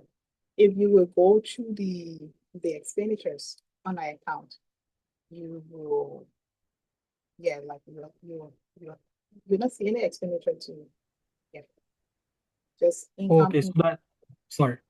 Yeah, go ahead. Sorry, go ahead. And for my Alipay account, I created a new Alipay account, addition to what I already have. I created a new Alipay account, and that account I use it for, like, especially for receiving funds from the union. You will notice, specifically in August, I think it was August 1st or what, I received a huge amount of money on that account. That was, I think it was in 2009, something, or 2007, something. And that money was my personal money. And it was Honorable Gideon who even made that mistake, because I received money from him. He's supposed to pay me the money. And then he paid me it on my LSUIC account. And yeah, that was a whole, you will see the record there. And okay. yeah, so these accounts, I did not use them for personal to do. Like I said, you send me money on my personal account most of the time. When I receive those money, I immediately transfer it to my second WeChat. I make sure I receive it. Then when I receive it, I transfer it. When I receive it, you will see majority of the funds, okay, not majority, but maybe almost half of the funds that came in on that something is from Cetee. Because as soon as I receive the money, I will send it. As soon as I receive the money, I will send it. Okay, all right. So we don't have time because I wanted to ask about the union SIM card and when they bought the SIM card and all of that. But let me just ask my last question. One of the biggest complaints I saw from the chat you sent me was about the Jiangsu province money. I'm also in Jiangsu. So it was interesting to read through the chat concerning. So were there any pictorial evidence of the money that Chancellor gave to the union? Like if you had, when they transferred the money, they sent you the picture of the transaction where you can verify that Chancellor sent this money. Here is a picture, because I didn't see the picture in the chat when you guys were talking about it. I don't know if you, in the later screenshot you sent me, if they were there. But were there pictorial evidence of the money that Chancellor gave to the financial secretary or the treasurer to keep for them? The money I received through Transfer Province is in the transaction transfer that I sent you. The statement that I sent you is there. I received it from the secretary. I received one on I received another one. I received some on Alipay. I received some on the WeChat. It's from Tasha. Like it's in the transaction like because all of the money, there was no cash turned over, like cash. All of the money was transferred and the transfer started. Okay. And All right. Thank you. So let me allow the. Oh yes. Go ahead. Go ahead. Sorry. There is Yeah, even go ahead. chat evidence. If you want screenshot, I can take screenshot and send it to you. Oh, okay. Yeah. Probably. I didn't see that because I saw the complaint about the No, chance. I did not send screenshot. I'm saying if you want, then. Oh, you have, but you did not send. Oh, okay, I understand. Because I'm when I saying saw the. in my statement that I sent. Oh, okay. All right. I understand. So let me turn over to Honorable Louis. If you have a couple of questions, at least maximum 3. For the sake of time, you can go ahead and ask, please. Okay, thank you so much. Thank you, Honorable Moore. I have a few questions. But when you projected the document, I saw an area where I think I can read it out because I took a picture of it. And it said an entire financial year without any communication of administrative direction regarding the account, I proceeded to delete the channel. So my question here is, was there any communication or administrative direction received regarding the account before the channel was deleted? Are you there, Honorable Mo? Yes, I'm trying to understand your question. Oh, yes, she can hear you. Are you asking if I was instructed to delete the channel? Is that the question? Yeah. No.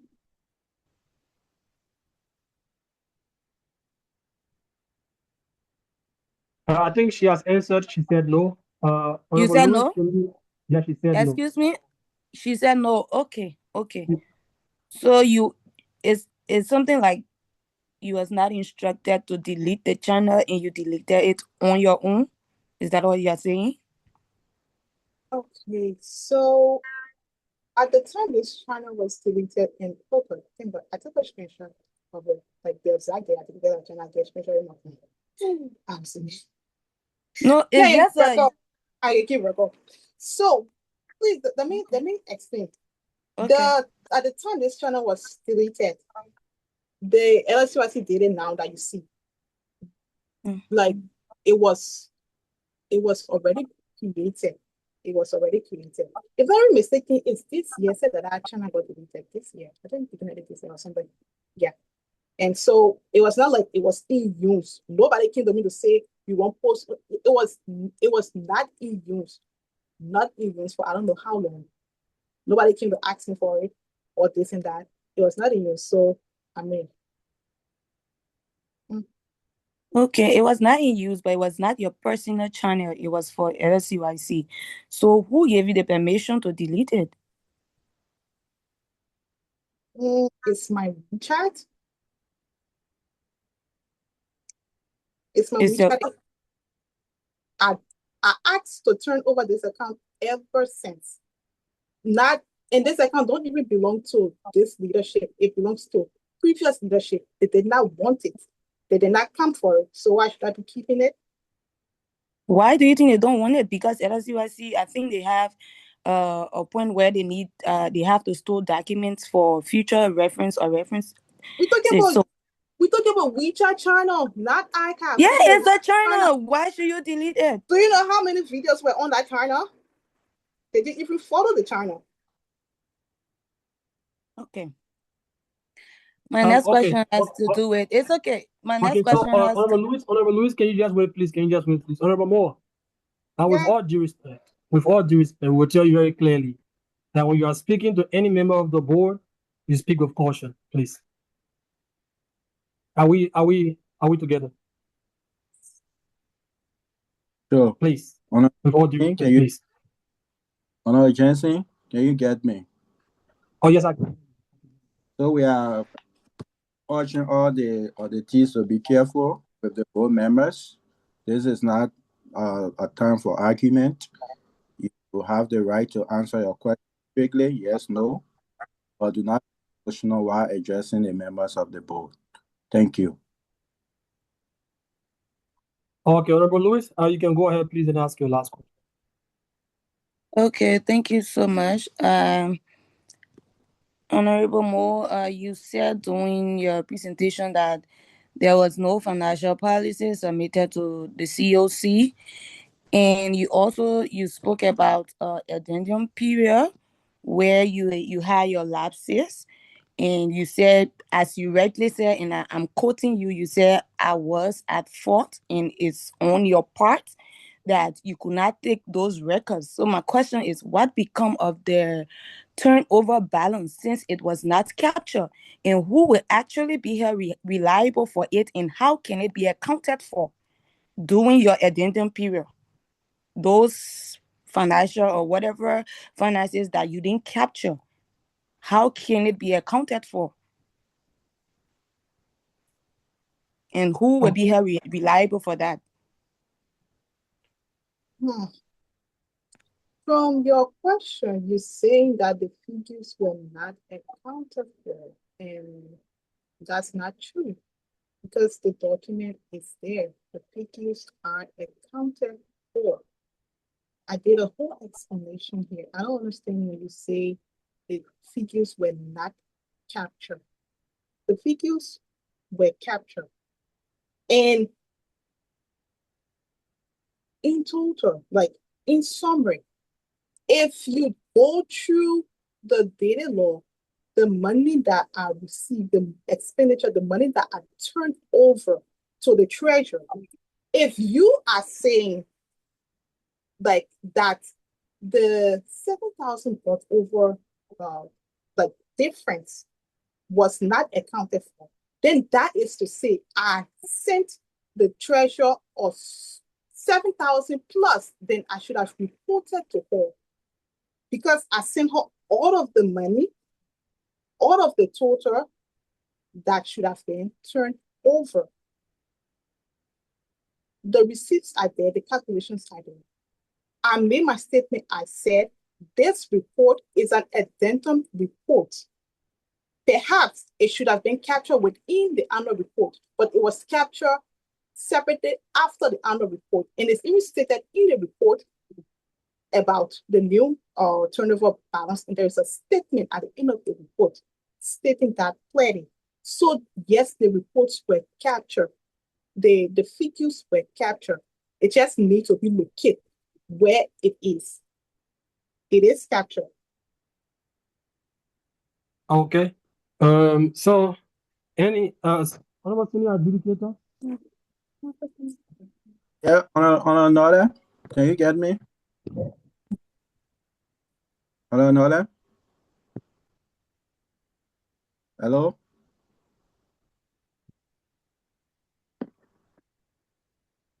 Hello? Yeah, but Yes, can honorable, you you hear can be you? heard. You can be heard. But with Okay, Jensen, thank we you. can hear Thank you, Honorable Honorable Adjudicator One.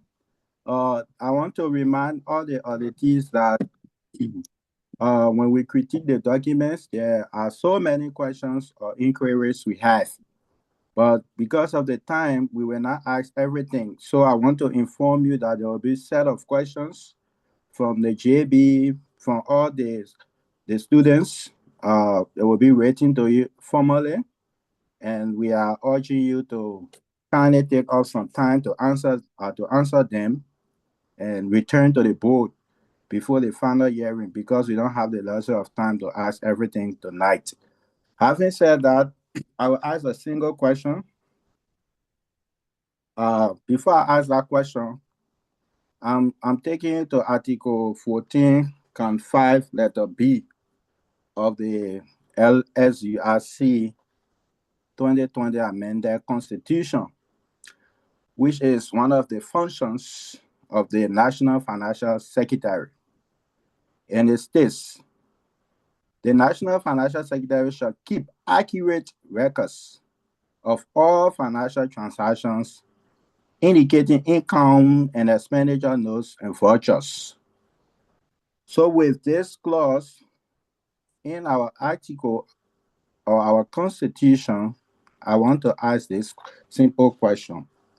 Did you receive a formal turnover financial statement or financial record from your predecessors? And if you did you do a formal turnover financial statement or financial record to those who took over after you? And if you did, was there any question or were there any concerns addressed to you concerning such statement that you submitted to those who took over? And did you respond to those concerns or questions? No, I did not receive any turnover letter from my predecessor in the end. Telling me financial statement that was made during my time of turnover. There were only documents that I had in my possessions that were archived in the Senate.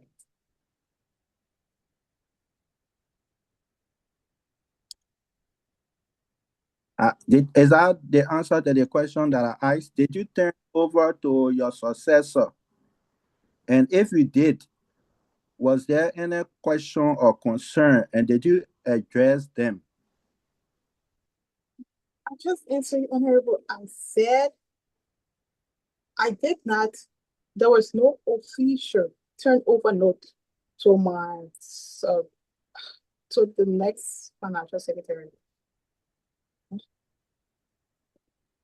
Yeah, the next financial secretary or acting. And when I turned over all the documents I had in my possessions, and there were no problems.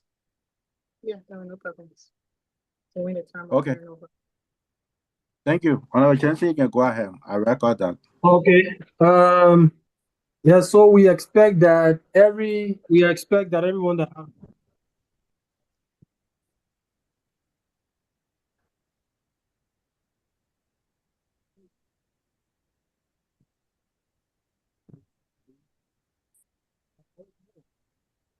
Did the member have question?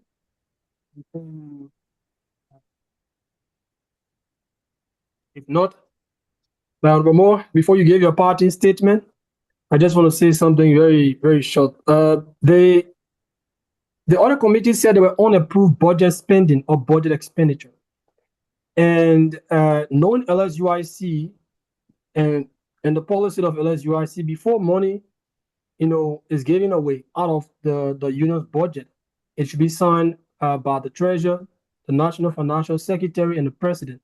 So when the audit committee said there were unapproved budget expenditure, was there any point in time where money was spent without your signature or the treasurer's signature or the president's signature? Best to your record, because I will ask the treasurer the same question.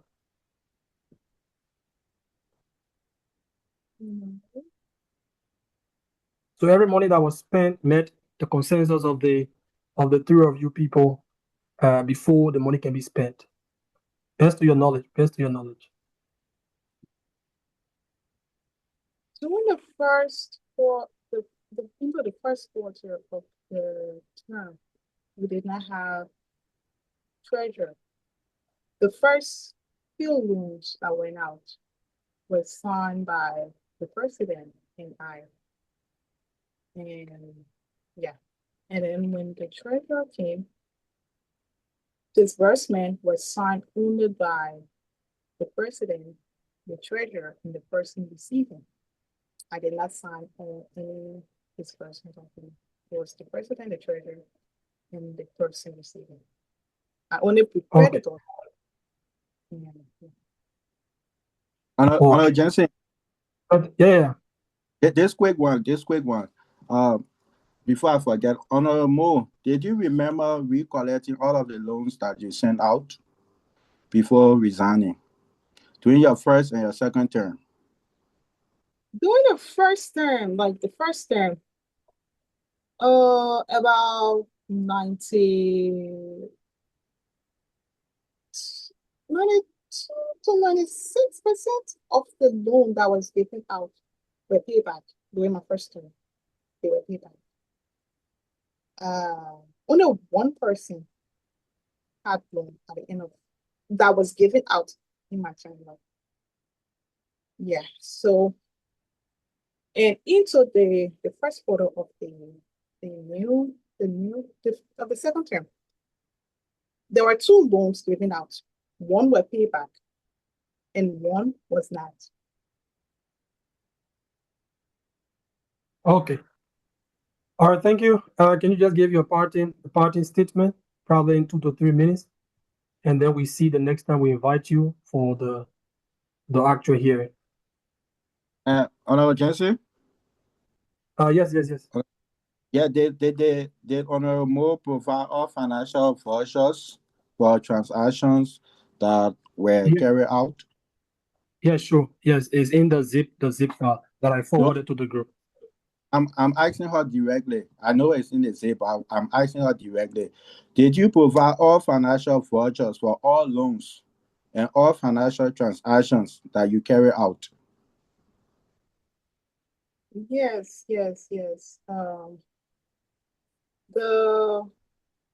of the loans that were sent out have receipts, with the exception of this Scalarita on the Kebeh. I thought she was in Wuhan or something. Yeah, with the exception of her, I texted her recently, said to ask her for the receipt, but then she said she couldn't get it.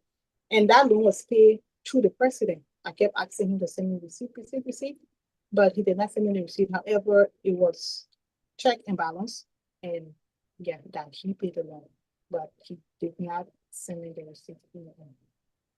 Who did a check and balance on that loan? You? Everybody. No, I'm talking to the financial secretary directly. Who did the check and balance on the loan? That was not. Huh? You were the financial secretary. Said there was a check and balance on a loan that he didn't receive voucher. So who did the check and balance? Like I said, during the first quarter, the loans given out were signed by the president and myself.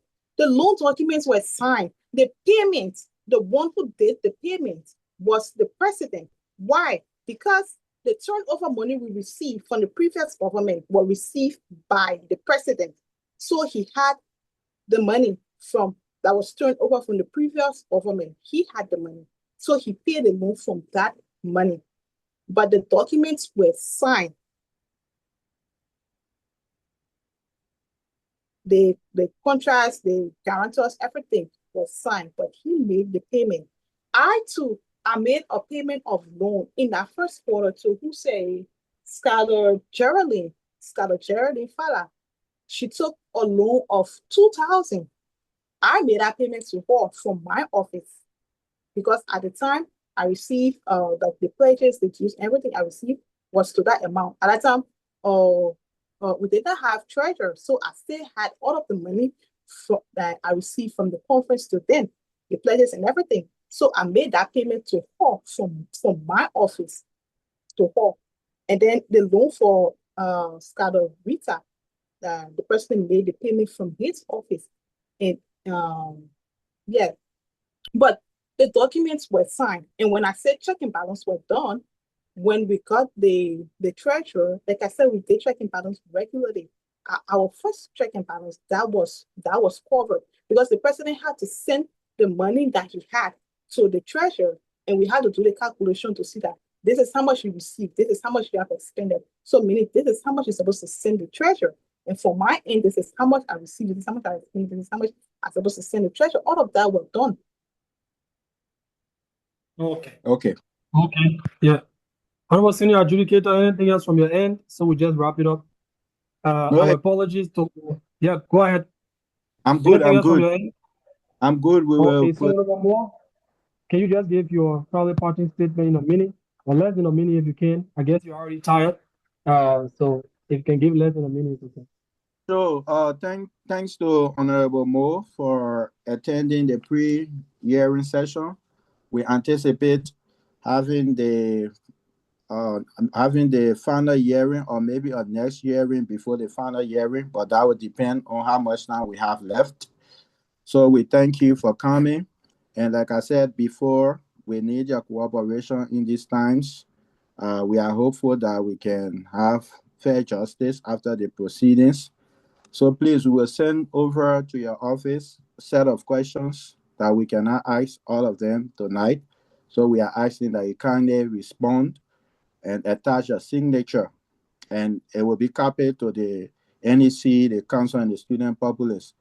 So we will send to you, and we are begging that you yourself will post it to the NEC, the COC, and the Student Populace before it sounds like somebody has tampered with that. So please cooperate, and thank you once more for coming over. Thank you, Honorable Presiding.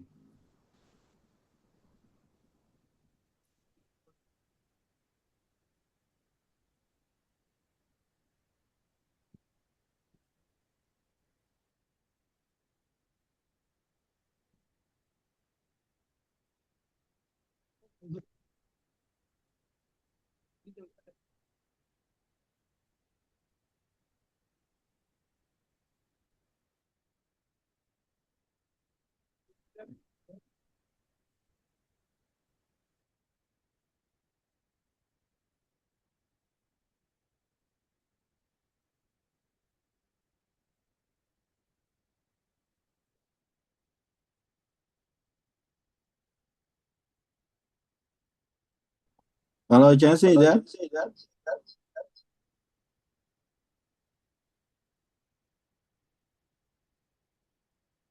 Razo, can you hear me? Yes, I can hear you. Honorable Summer. Okay, yeah. Honorable Moore, you are done. Sorry, I think it's from my end. So Honorable Moore, you are done, right?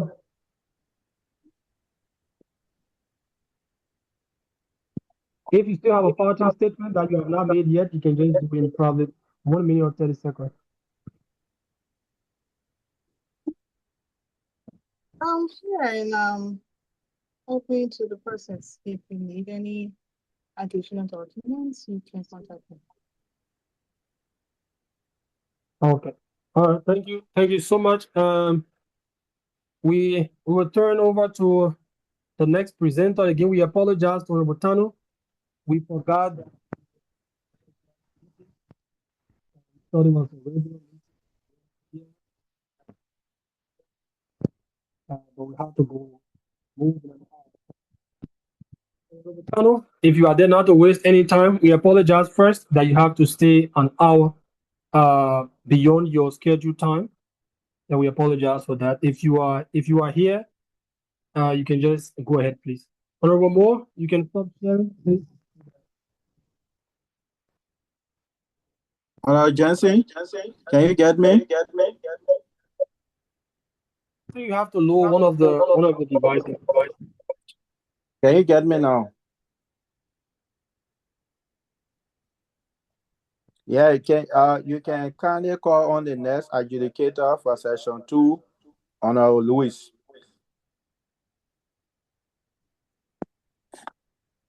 Just continue from where I stopped. And also here. And we can just Can you kindly share your screen, please? With the agenda, please. I'm not using my computer.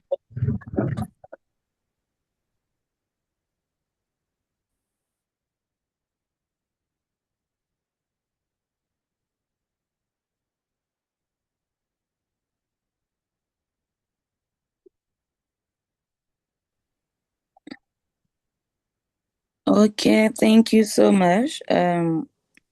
We apologize for the time, and not to waste much of our time, we move strictly to our agenda. And what we have on the agenda here is welcome remarks by Honorable Cheeseman, auditees position statement, Honorable Tarnue, question concern the JB, closing remark, Honorable Tarnue, closing prayer, Honorable Node. So, member of the board, can we obtain a motion for our agenda, please?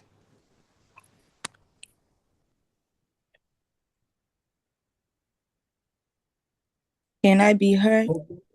Oh, yes, sure. Yes, sure. Okay. Marcus Sipo Jensen, I move that the agenda be accepted for tonight's pre-hearing. Okay, thank you so much.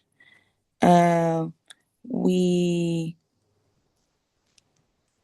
now move to our welcome remarks. As I stated, there's no time, so pardon me on whatever I'm doing right now. So we have welcome remark, which is by Honorable Cheeseman. Honorable Cheeseman, are you there? Yeah. Okay. Thank you for the time. Once more, this is the pre-hearing session, and we want to hear from Honorable Tarnue, and questions will be asked by the JB.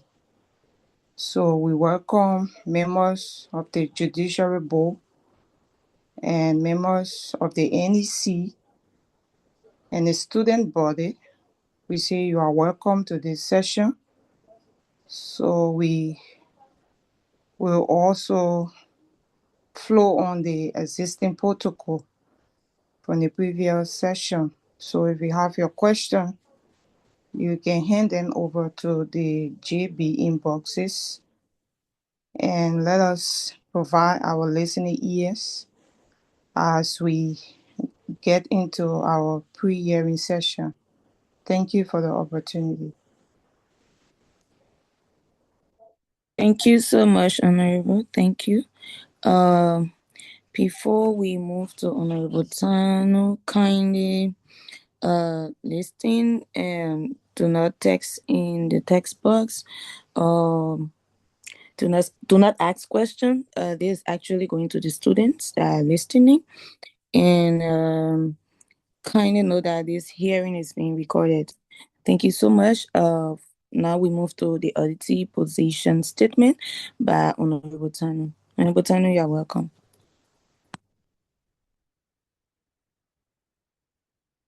Honorable Tarnue, are you there? Yes, I'm here. Am I being heard, please? Yes, ma'am. I'm so sorry. Pardon my voice. It's quite late, and I want to say thank you to the audit committee and that of the JB. Also, my appreciation goes to the NEC for the concerning the entire process. So, if I'm permitted to share my screen, I'll ask that. Can you please allow me to do so? Thank you. All right, so just give me a few seconds to do that.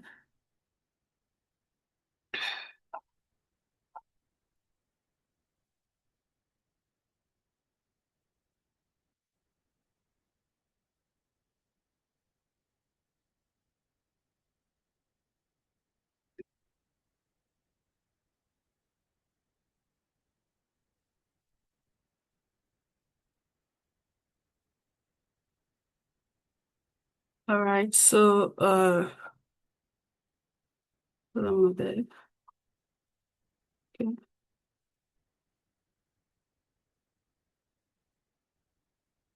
Can you all see my screen, please? All right, Oh, yes. so I received sorry, not this one. Okay, I can just go ahead with that. No need. I received a communication from Honorable Robert dated April 11, 2026, and this was my response to him. So I responded by saying other committees, management letter and report deliberation. Before I move forward, I would like to make it clear that I'm here to respond to the audit report, especially the one that we just had recent meeting on, that is the June 15, 2026, and to give some clarity for the time that I serve the positions that I serve in LSURC, that is from 2023 up to 2025. So I received a communication from Honorable Robert, April 11, 2026. So this was my response to him. I don't know how to take this. Okay, just keep this here. All right, so I responded by saying, thank you very much for your letter dated April 10, 2026, inviting my participation in the review of the audit committee's management letter and final reports for the year 2023, 2024, and 2024-2025. I would like to respectfully inform you that I was previously unaware of the audit process, including the release of the management letter, and I have not received any prior documentation or notification concerning these reports/findings. Due to this lack of prior notice, I'm currently unavailable to provide detailed input or clarification regarding the findings. I believe that a thorough discussion and meaningful contribution require prior access to the relevant documents and information, or at least my participation in the process given the position I held. I'm committed to cooperating fully with the union's audit procedures and look forward to participating once I have been furnished with all necessary details and supporting documents in advance. Thank you for your consideration. And yeah, so I went back to CC Kebeh, the NEC, the Fifth Council of Coordinators, and that of the Judiciary Committee. So this is to say that from the beginning of the audit process, I wasn't notified my office and as a person, and also up until April 11, that I received a communication from Honorable Robert to attend a meeting in response to audit committee management letter and report deliberation. So this is where my response comes in. All right, so I'll move to the next one.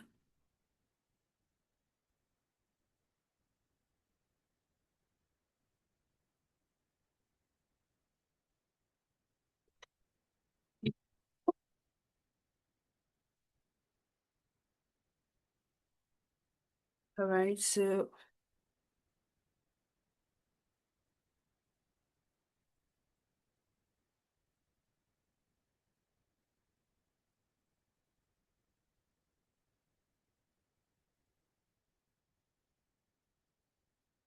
so dated May 29, 2026, I received a communication from Honorable Robert And this was my response. And I responded by saying, and this is where I'm clearing out, especially given the meeting that we held June 15. So I extend my sincere compliments and hereby provide my official response to the audit queries outlined in your letter dated May 27, 2026 regarding the 2024-2025 LSURC financial report as former National Treasurer and RT National Financial Secretary. So below is my detailed response to each query raised. The first one, he spoke about discrepancy in balance brought forward. That is the RMB 7,578.39. So my response is the variance of the RMB 7,578, best to my recollection, something that arises between the closing balance recorded by Honorable Mo for the 2023-2024 period and the corresponding opening balance for 2024-2025. Notably, additional funds beyond the discrepancies are unaccounted for in the first quarter of 2024-2025. And then I went by saying, Honorable Mo bears full responsibility in addressing these queries, and I'm not accountable for the above matters. Kindly refer to the attachment below. He also asked for unexplained use of the 2,700 USD for 2024-2025. And actually this amount, this 2,500 came from Honorable Johnson, that is USD. I was given 2,500 USD in cash, and this money were reported from his trip to the embassy in Beijing. And 200 USD was turned over to me by from Honorable Mo. After she resigned, she gave me 200 USD for the union. That money was sent to me by SF. And the 2,700 USD, I had this money up until the time it was requested for, and also the time that I needed to turn it over to the new leadership. So 2,700 USD. And when I reached out to Honorable Mason instructed that I turn over this money to Jenny Bona, given that we both are in the same city. So it's wise enough that I turn over this money to her to her. So this money I turn it over to her in cash. 2,700. There are pictorials and also documents to prove this.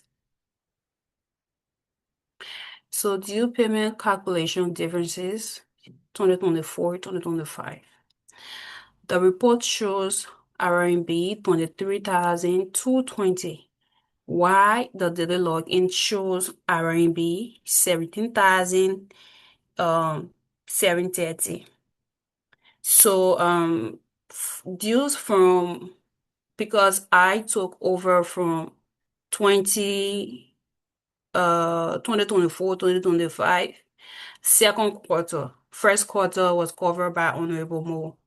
So from quarter 2 to quarter 4, that is 2024-2025, as IT National Financial Secretary, I collected 17,520 in my consolidated report. That is from quarter 2 to quarter 5. I collected 17,520 RMB.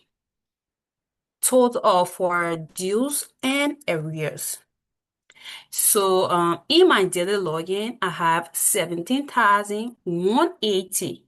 So the difference in due the difference came in as due payment that was submitted after my log was finalized. So, and then I went on by saying that the difference from the 17,520 that I collected, they should try to reach out to Honorable Mason and that Honorable Moore. They will try to answer that question. So they also talk about fund discrepancy. That was 525 versus 365. 2024, 2025. That was the second term that I served. So from second quarter to fourth quarter, my daily login shows 365. While my consolidated report from Q2 to Q4 shows 375.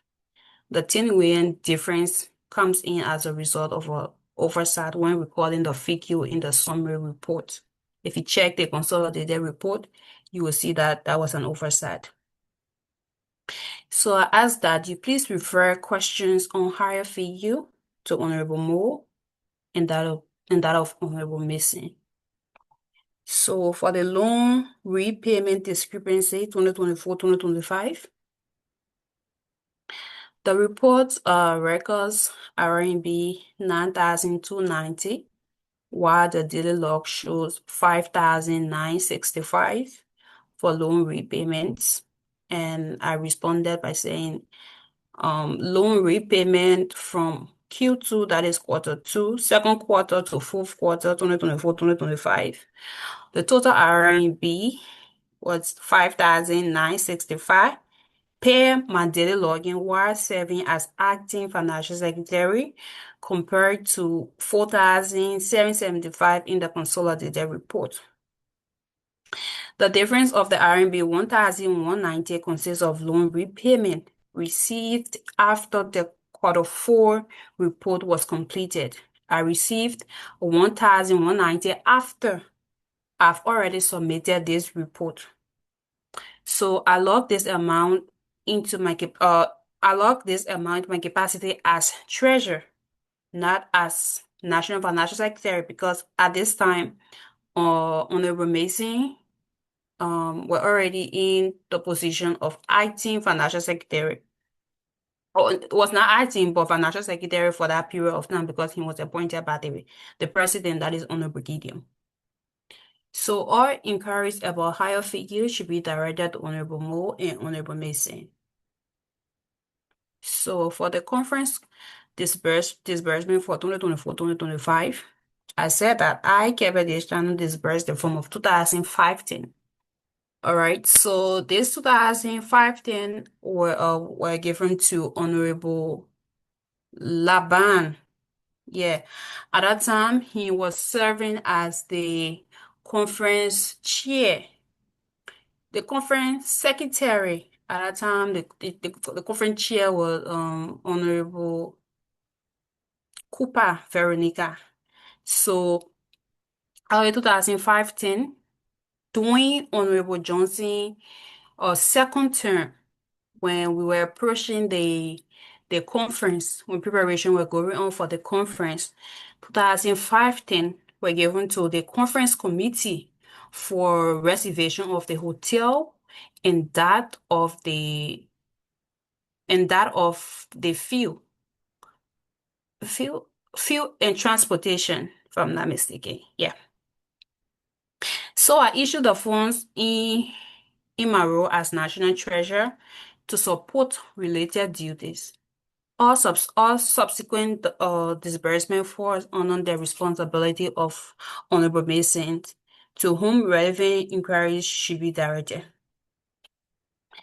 So the total loan recording error, they spoke of total loan recording error 2024-2025. The report shows RMB 10,500, while the daily log shows 7,000 RMB.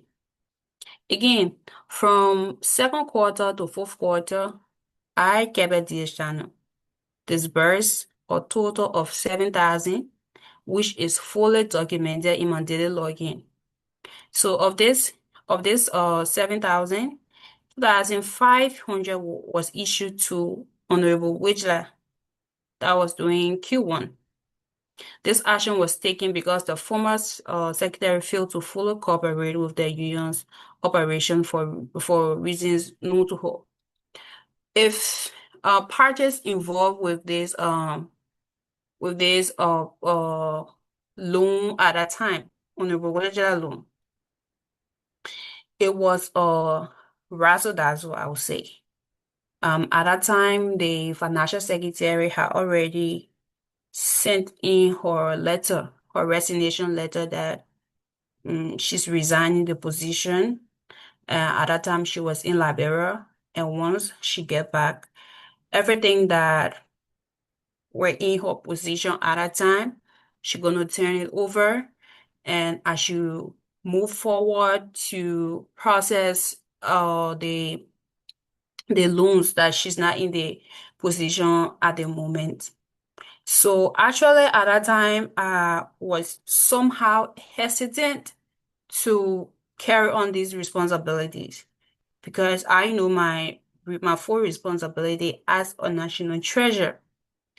And the request kept coming in. The request kept coming in for loans and other funds that the student need and the union needed to operate. So I was talked to that I assumed that role and then help in that process. So that was how I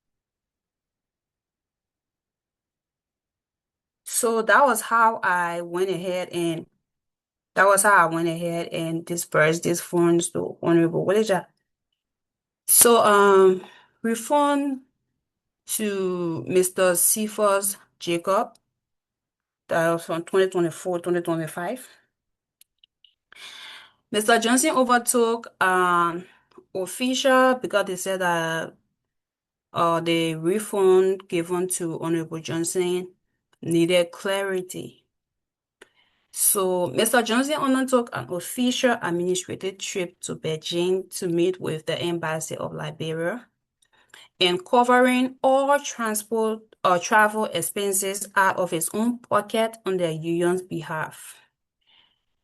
Before this trip to Beijing, the NEC at that time had a meeting that was, I think, Zoom or WeChat meeting, voice call meeting that we had that for this particular meeting, every member of the NEC were to be in attendance.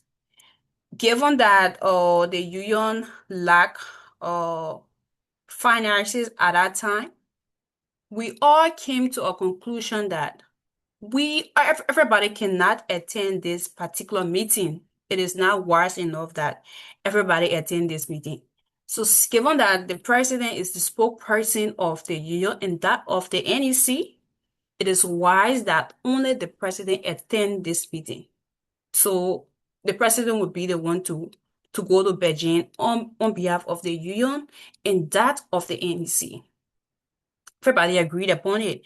And it was also in that meeting that everyone agreed that the president go for the trip, and if the president comes back, whatsoever amount that he was spent will be refunded to him or will be reimbursed to him. So that was how when the president was even on his way to Beijing that morning, he sent a communication in the NEC group that I'm heading to Beijing, and upon my return, I will catalog all expenses made during this trip, and reimbursement will be made by the financial secretary. It's in the NEC group. I think I forwarded the chat to Honorable Jensen. I sent that to him. So upon his return, he made multiple requests to the former financial secretary for reimbursement, which was never processed. So the financial secretary at the time, Honorable Mo, said that she won't process the documents because it was kind gesture on the president's part to travel to Beijing. And we said that no, it was never a kind gesture. And aside that, we all we had a meeting and we all agreed that the money would be reimbursed. Even before the president could reach Beijing, he sent a reminder that the money should be reimbursed. So that time I was not even in position of financial secretary. Everyone was there. So he made multiple requests and the financial secretary didn't reimburse him. So after related correspondence was forwarded to me when I took over, I disbursed the money. I disbursed the 1,000 plus to the president, the then president, as his money because logically it's something that I'm aware of. And once it was brought to my notice that, hey, I need my money, I gave once all of the documents that he needed to sign and I needed to sign, the money was disbursed to him. And right away, I informed the NEC that I've disbursed so and so amount to Honorable Johnson for his trip made to Beijing. So that's the clarity that I have to give for Honorable Johnson refund. And for evidence I forward that all the documents to Honorable Jensen. So for the council beneficial breakdown, in my capacity as National Treasurer and also as National Treasurer, I disbursed 5,000 RMB to Honorable Moses Kingsford Fumo. So when they asked me for breakdown on the beneficiary that received this money, I had no knowledge of it. So I referred them to Honorable Moses for response to that or for evidence to that. So this document here is to answer all of the discrepancies or the concern raised by the audit committee, especially of June 15, 2026. All right, so now we'll move to 2023, 2024, the time that I served alongside Honorable Mo as National Treasurer.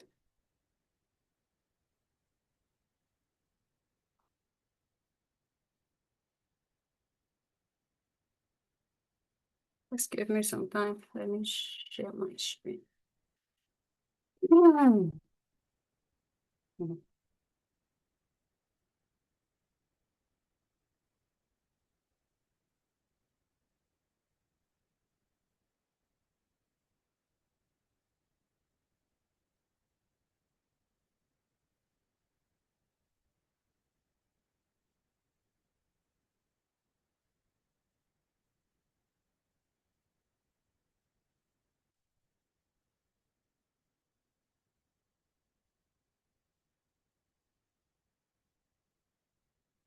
So when I took over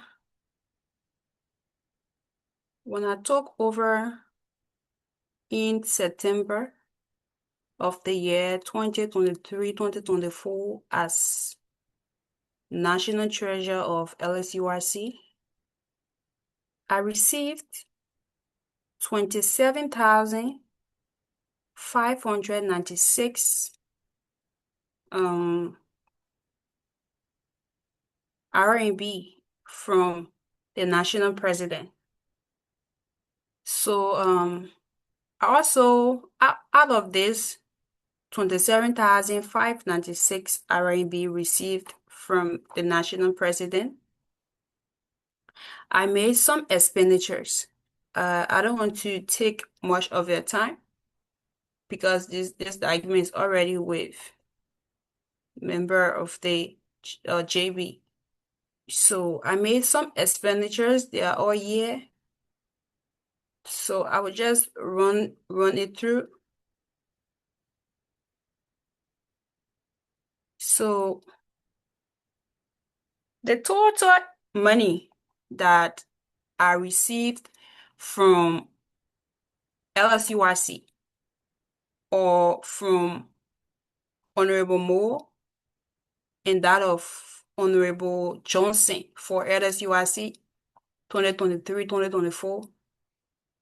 Total income is 84,205.9 RMB. And the total expenditure made is 60,292.1 RMB. As at the time of our tenure over, that is 2023-2024, total savings in my possession was 23,913 RMB. So out of this 84,205, 27,000 84,205.9 RMB. If we come up here to this amount, yeah, you subtract 27,596 RMB.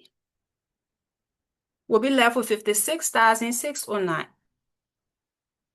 So in total, for 2023-2024, the actual money that I received from Honorable Mo for LSUIC was 56,609. And then if you add what I also received from Honorable Johnson, it will give us 84,205.9. That was the only money that I received from LSUIC, from Honorable Mo and that of Honorable Johnson. And the only money that I expended as National Treasurer is 60,292.1 RMB. I expended as Treasurer. All other expenditures that were made, be it conference, after I stopped receiving money for LSUIC, that was on July 13th, I had problem with my bank that I needed to settle. It was up until I moved to G9. That was the time I sorted out my bank issue. And immediately my bank started giving problem. I reached out to Honorable Mo in our financial group. I let them know that I was having problem with my accounts. In that process, I even tried to see whether because Honorable Mo and we really didn't use WeChat at all. All of our transaction was solely on Alipay. So WeChat was out of it. So I tried to see if my WeChat was even working because I had some money on my WeChat, my personal money that I said, okay, let me give from this since my Alipay is not working. When I did transfer to her and the money didn't go. It said I needed to make some correction with the bank. And at that time, I was really busy. I won't lie. I was really, really busy. So I didn't have the time to go to the bank. And when I got to the conference in Wuhan, nobody, God in heaven is my witness, nobody reached out to me to tell me, say, oh, I haven't cash here. I can give you the cash for you to be spending. Nobody reached out to me. Nobody, or tell me, say, oh, I can turn over the cash to you. Nobody, even at the time the departure date, because I stayed extra one day in Wuhan, nobody reached out to me, say, yes, the balloon money for LSUIC. Nobody gave me cash. I didn't even see Honorable Mo on the day of departure. I didn't even see her. So even I was at the hotel, nobody reached out to me, say, this is the money, we can go and make expenditure since you are the national treasurer. I'm not aware of any expenditure made after July 13. I'm not aware of it. And I'm not aware of any incomes made after or received after July 13. I'm not aware of it. So there is a problem with Jiangsu province that need some clarity. During Jiangsu province, what I received and what I expended as national treasure. If you check my daily login, my records, my treasure records, yeah. I want to scroll down.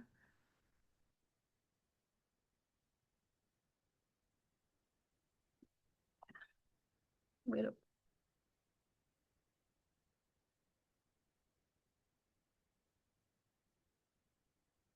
Okay.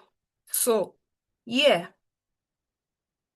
April 8th, April 8th, 2024, I received 1,405. That was the first money I ever received for Jiangsu province. As at the time, I even received this money from Jiangsu province. I was not aware that Jiangsu even had an account with LSUIC or Jiangsu province wrote the national financial secretary that they needed an account with the union or how they wanted their money to be safe with LSUIC. I was not aware of it. The reason why I even got to know about Jiangsu province funds, I think it was first quarter. Yeah, first quarter. I raised concern in one of NEC monthly meeting that the way Honorable Cetee reports the union funds, I don't understand it, and it's not that clear. So I'm asking that Honorable Mo gave like a report in detail, like if she received money for a loan repayment, at least let she tell me like, oh, I received this amount for loan repayment, I received this amount for dues, I received this amount for funds like that, and then I will know how to catalog it or how to put it down in my records. So she was like, what's the essence of it? At the end of the day, it will still come in as or LSUIC funds. So I don't see any issues. So I raised a concern. I say if it cannot be sorted out, then I see no need of me serving in that position because I cannot be giving money out as loan as other things, and I don't know whether the money come back or not. So if I cannot receive detailed information about it, then I think it would be better I resign, and then any other person that want to take on the role can go ahead and take on the role.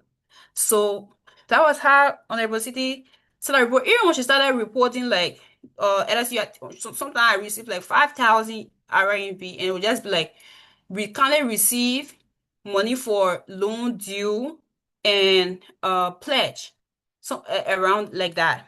But I don't know the actual amount that will come in.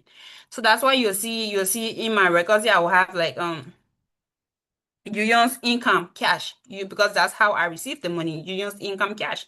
I made multiple complaints about this, and as at some point NEC members even suggested that the president open a group for the three of us, that is Honorable Cetee, me, and that of the president, so that he can help to mitigate any issues that we will be having.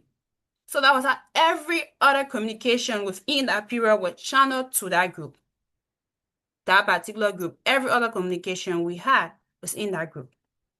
So that was how I even got to know about Jiangsu province. So when I received this 1,405 for Jiangsu province, I cataloged it as, I put it down as Jiangsu province deposit, that is the union's income cash. That's why you even see a union's income. Because actually, if I was going to be in the know that this money is supposed to be in a separate account, it won't be cataloged as union's income because this is not the union's money. Though Jiangsu province is part of LSUIC, but Jiangsu province runs their own activity in Jiangsu province. So definitely once money comes in, it shouldn't be cataloged as union's income. But I had it here because of that reason. So after receiving money, April 8th, can I take note of the date? April 8th, I started receiving money for Jiangsu province. And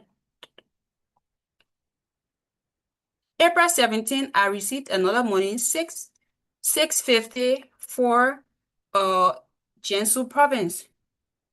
So if you do the calculation of the 650 plus the 1,000 plus this 1,405, you see that I have 2,055 RMB for Jiangsu province. This was the only money that I received for Jiangsu province. And out of this money that I received for Jiangsu province, I gave, what's his girl name? What's his girl name? Natasha. Yeah, Natasha. I gave Natasha, what's this money? Hold on my bed, let me find it.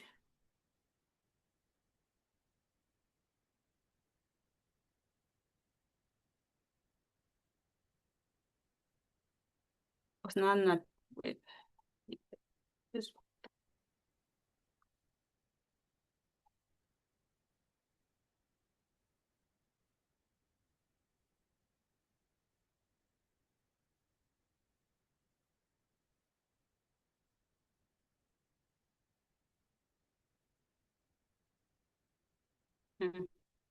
sorry. Hmm.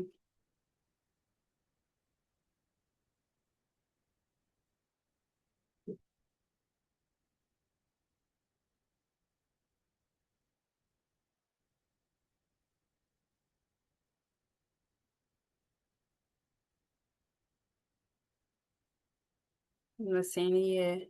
I don't know probably because I'm in a hurry. Deposit balance.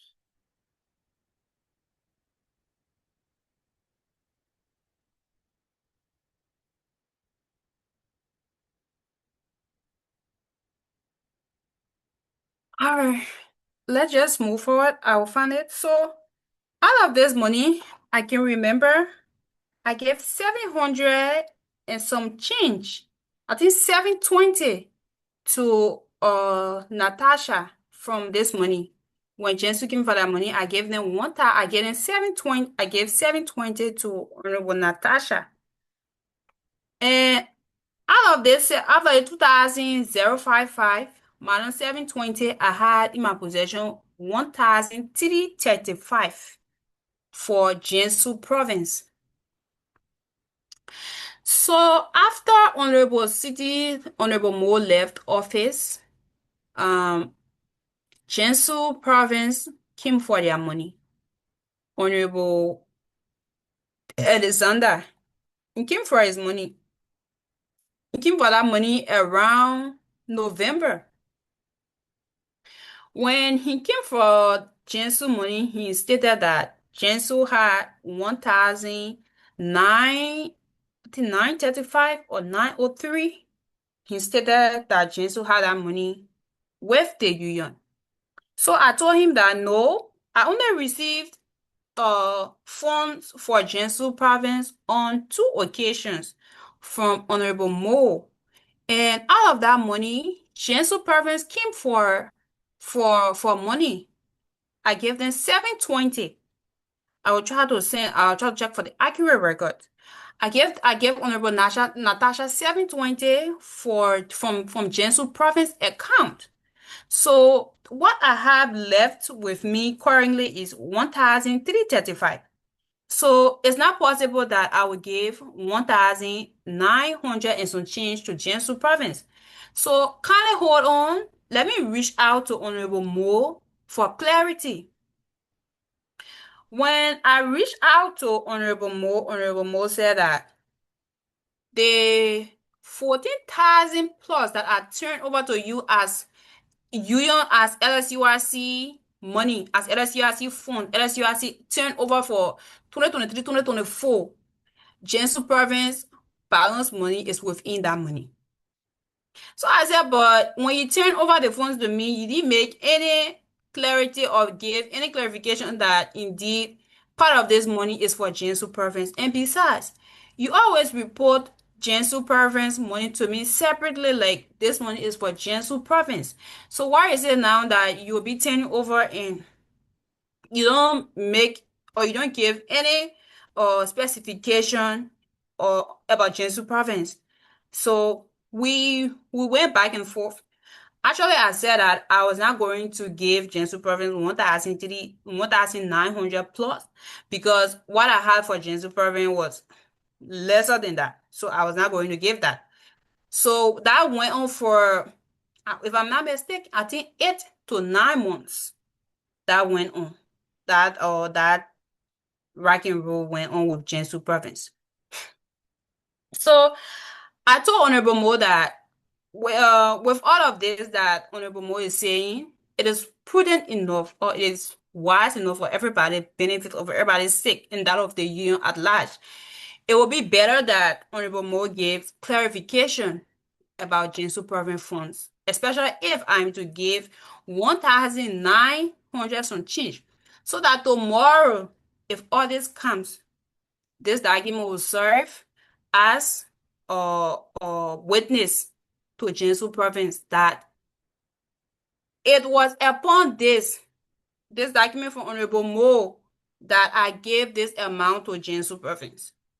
So Honorable Moss, when I reached out to her, Honorable Moss said that she was busy with what TCs, that after what TCs, she was going to send the communication to me. At some point, Chancellor coordinator had a whole lot to say to me that why am I holding on to their money? I told them bluntly that I'm not holding on to their money, but if they want, I can give them the 1,335 that I know of that I can account for. But for now, let them hold on. So let them hold on until we can get the clarity letter from Honorable Mo. When Honorable Mo sent the clarity letter, we went back and forth in the finance before even she could send the finance letter. We went back and forth with this Gensu province money in the finance group. That why is it that Gensu province will come for their money before Honorable Mo can give clarity on Gensu province funds? So that was when she sent a document to Honorable Alexander that was contradicting to what she sent to us in the finance group. So when Honorable Alexander sent that document to me, I forwarded it to the finance group. I asked, why is it that you will send XYZ document to Honorable Alexander and then you send XYZ document to the finance group? That's not how it should be done. Because I cannot go and explain XYZ to Honorable Alexander and then you go to him, you explain something different, and you come to the finance group again, you explain something different.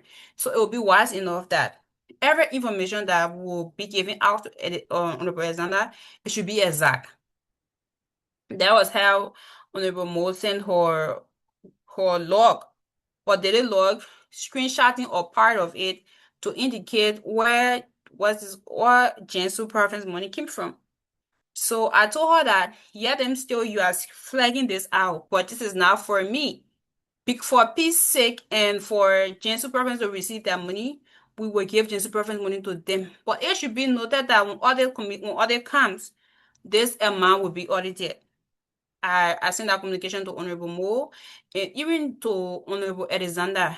I let him know that this money is given for this purpose, and when audit comes, this document will be turned over to them. So basically, to wrap things up for Gensu province, and this is the pre-hearing. That's what happened during Gensu province period, especially when it comes to Gensu province funds.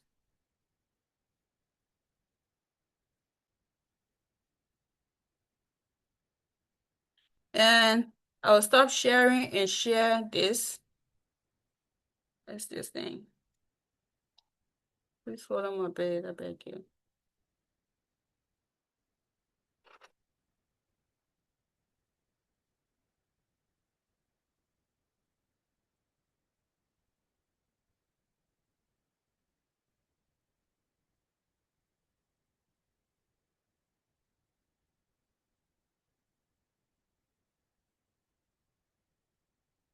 So if you see here, you see, for 2023, 2024, first quarter, in the first quarter, this is the bank balance. That is the money that I had on hand. So the actual cash received during the first quarter, this money, I received 27,596 from Honorable Johnson. And out of this money, I expended 1,315 as an expenditure for LSUIC. And the cash balance at that time was 26,246 RMB. Let it be noted that all figures here are in RMB. And I also received 5,000 RMB from Honorable Mo. So the 5,000 RMB, if you add it to this amount, will give us a total of 31,246. The closing balance of for first quarter 2024-2025 that I had in my possession, cash on hand at that time, was 31,246.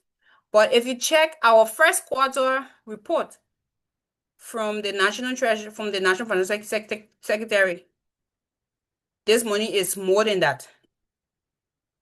It's more than that. If you check the first quarter report for 2023-2024, it's more than that. But what I had on hand in cash is 31,246 for the year. So this is to say that the bank balance and that of the book balance was in line. One was higher and one was lower. So for second quarter, the bank balance, that is cash on hand, I had 31,246. The actual money that I received during the second quarter from Honorable Mo was 9,875. So the total is 41,121. And out of this 41,121, I expended 5,887.10 RMB as National Treasure. So the cash balance money that I had on hand was the 5,233.9 RMB. That is for second quarter. For third quarter, the bank balance, cash on hand was 35,233.9. If you go to our quarterly report for 2023-2024, you will see that our balances are in the same. They are not the same. And I was in NEC at that time. And if there were any expenditure or income made, not to my knowledge. So for third quarter, cash on hand, I had 35,233.9, and the actual income was 20,342. So total income gave us a total of 55,575.9, and out of that, I expended 13,240 RMB, and I was left with 42,335.9. For the fourth quarter, I had cash on hand 42,335.9, and our actual income for fourth quarter was 16,682.5. The total income for LSUIC at that time was 59,018 RMB. So total expenditure made at that time, I spent 20,405 RMB. After July 5th, I captured it after July 5th because at that time we were already done with fourth quarter report. That was the quarterly report. So after July 5th, this is from July 5th to July 13th of 2023-2024. Yeah, 2023-2024. So the income that I received from July 5th to July 13th, I received 4,710 RMB from Honorable Mo. And the cash on hand, 38,000 613.4. The combined total, we have 323.4. Combined expenditure, 19,470. And the cash on hand, as by the time I was to turn over 23,913 RMB. So this is to clarify how much I received during the 2023-2024 period when I served as National Treasurer alongside with Honorable Florence Moore.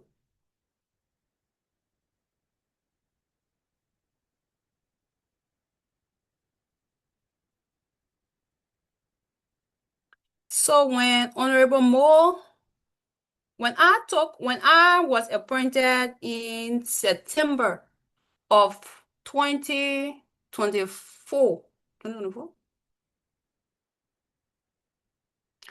for the second term, I was appointed in September. At that time, Honorable Moore was still in her position as National Financial Secretary.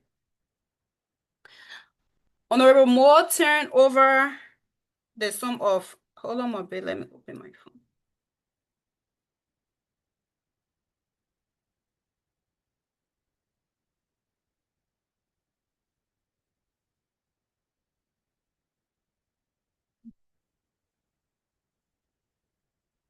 When Honorable Moore, when I took over in September, in October, Honorable Moore turned over to me 14,619.61 RMB as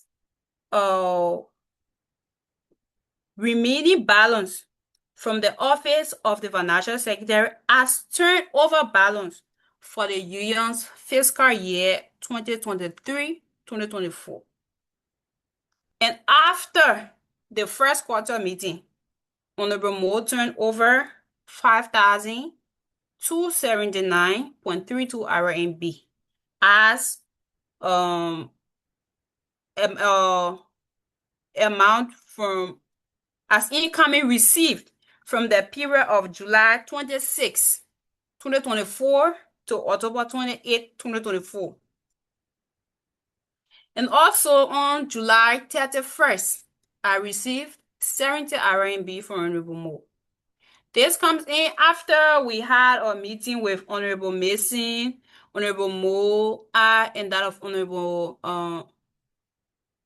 Honorable Johnson.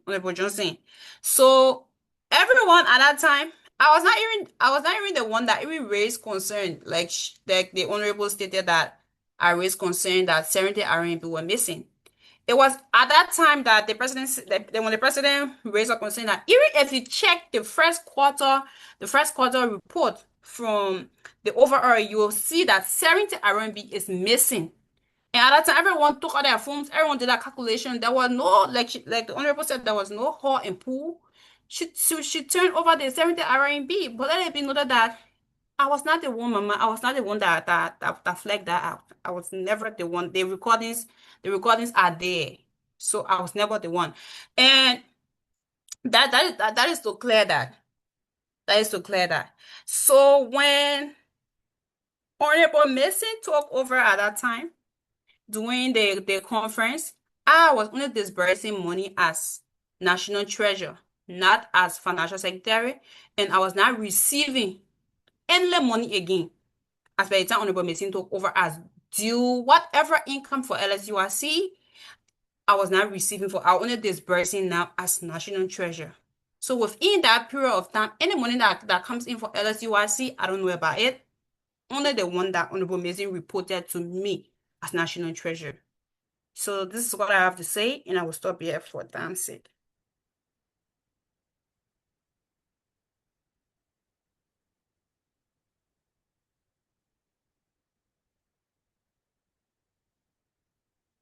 Louis, are you Thank you, there? thank you so much. Thank you so much, Honorable Tarnue. To our board members, if you have any question to ask, you can go ahead now.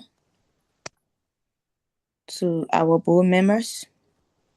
Okay, so Thank you. Thank you so much. I have a couple of questions to ask. And Okay. so the first question, I want to get to the money that was reimbursed to Honorable Johnson, the president emeritus of LSUIC. Were there any documented agreement in the NEC meeting that his trip will be paid for by from the union's money? The agreement you people had, was it documented? Or, No, yeah, we go had ahead. a meeting. We had a online meeting like this. And it was agreed upon by everybody in the Yes. meeting. Yes, everybody that How- was in that meeting. Okay, how many people were in that meeting, if you don't mind, for the record? How many of the NEC members were in that meeting? Maybe if I'm not able to call all because it's been long, I'll call few, right? So Yeah. Honorable Julate Akata Flomokwe. Yeah. So all NEC members were in that meeting. Honorable Julate, Choice, that is Kebeh Tarnue, Honorable Johnson, what's it? Adonis. Yeah. Honorable And Mo, yeah, and sorry, Honorable go ahead. Mo, Sorry. Honorable Mo, and that of the Champlain General. Okay, so in that meeting, everybody unanimously agreed that the trip of the president will be funded from the union's budget. Yes. So nobody disagreed in the meeting. Is that right? No, nobody. Okay, thank you. Secondly, in line with the same, I received some questions from other scouts. I'm sorry if I don't ask your question because I have questions already. So the next question, when the president returned from Beijing, did he give a document proof of his expenditure? For example, Honorable Louis, you are saying something? No, you can go ahead. You can go ahead. Okay, sorry. Okay. Did the president give any document to prove how much he spent No, that the union should return Yes, to him? yes, and I provided all that documents to you. Okay. All right. Thank you for that clarity. I just needed that clarity on the record. You said during the next question, you said during your presentation that after July 13, you are not aware of any expenditure that was done. I said July 13. If I'm getting it wrong, you can help me. But I heard You are July correct. 13. You are correct. Okay. Okay. You said after July 13, every money that was spent, you have no idea about it. So I want to ask you, were there money spent? Best to your recollection, were there money spent? LSUIC money, I mean, without your I don't approval, know. without your consent. I don't know. Okay, because the reason I'm asking you, I asked the National Financial Secretary, the previous Honorable Moore, to ask, because the audit committee said they were unapproved expenditure. So once you said that after July 13, you were not aware of any spending, so I was trying to see if it is after that time, since you didn't approve of that money, and there where they came up with the unapproved budget expenditure. Two more questions from my end, then I can turn over. When Honorable Moore turned over her financial, before she resigned, when she turned over her financial report or whatever it is to you, did you notice any financial problem? Let me be clear that Honorable Moore did not do anything like turnover. All right. Honorable Moore stayed in the NEC, the group, the finance group at the time. And when I asked, like, can I know about this person? This person won't loan. Can I see how this person standing with the financial secretary before she would screenshot this part, or just the only document that she sent was the first quarter report and the overall conference report, the annual report that is for 2023, 2024. That was a report that she sent. Like, you can go through them and see for yourself. Okay. So also the Jiangsu province of money. I want to ask a question in that light. as of now, as of today, did you identify any financial foul play or any mistake when it comes to the Jiangsu province money up to now? I don't know, but from what I explained, I said that I received 2,055 RMB for Jiangsu province, and at the end of the day, Jiangsu province came for 1,900 plus. And in Honorable Moore's report, that is her quarterly report, you will see that Jiangsu province gave the union 4,000 some change to LSURC, and out of that 4,000, I only received 055. I don't know where the balance came from, but it's in LSURC report. Okay, so for the record, I'm so sorry to the JB members. For the record, have you identified any unaccounted for fund up to now? Have you identified any unaccounted for fund? Yes. Okay, so I appeal to the JB members and the scholars that are here. Can you take us directly to where Honorable Louis, you want to say something? You are the one host. If you want to mute, if you want me to. You can go ahead. You can go ahead. Okay, thank you. For the record, since we have already sacrificed our time to be here, can you take us directly to where these funds were unaccounted for? Hold on a bit. From what I know about and what I responded to, just hold on a bit. Let me try to change.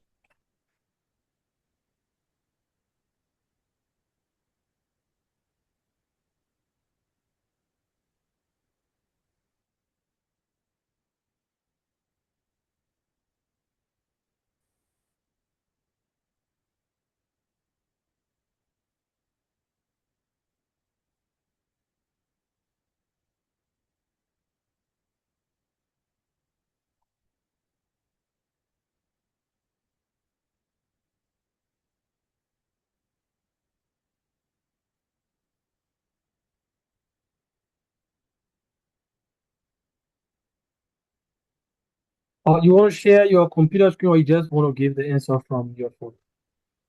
Let me share. Come in. Okay, no problem.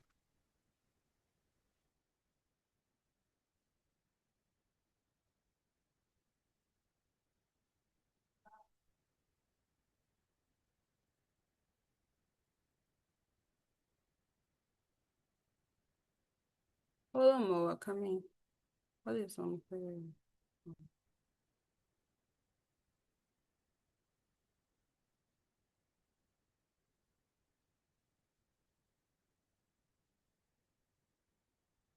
So if you check here, this record is from Honorable Mo, and I said that 2024, 2025, there are some documents or some funds that are unaccounted for. So during the period of 2024, 2025, the first quarter, there was no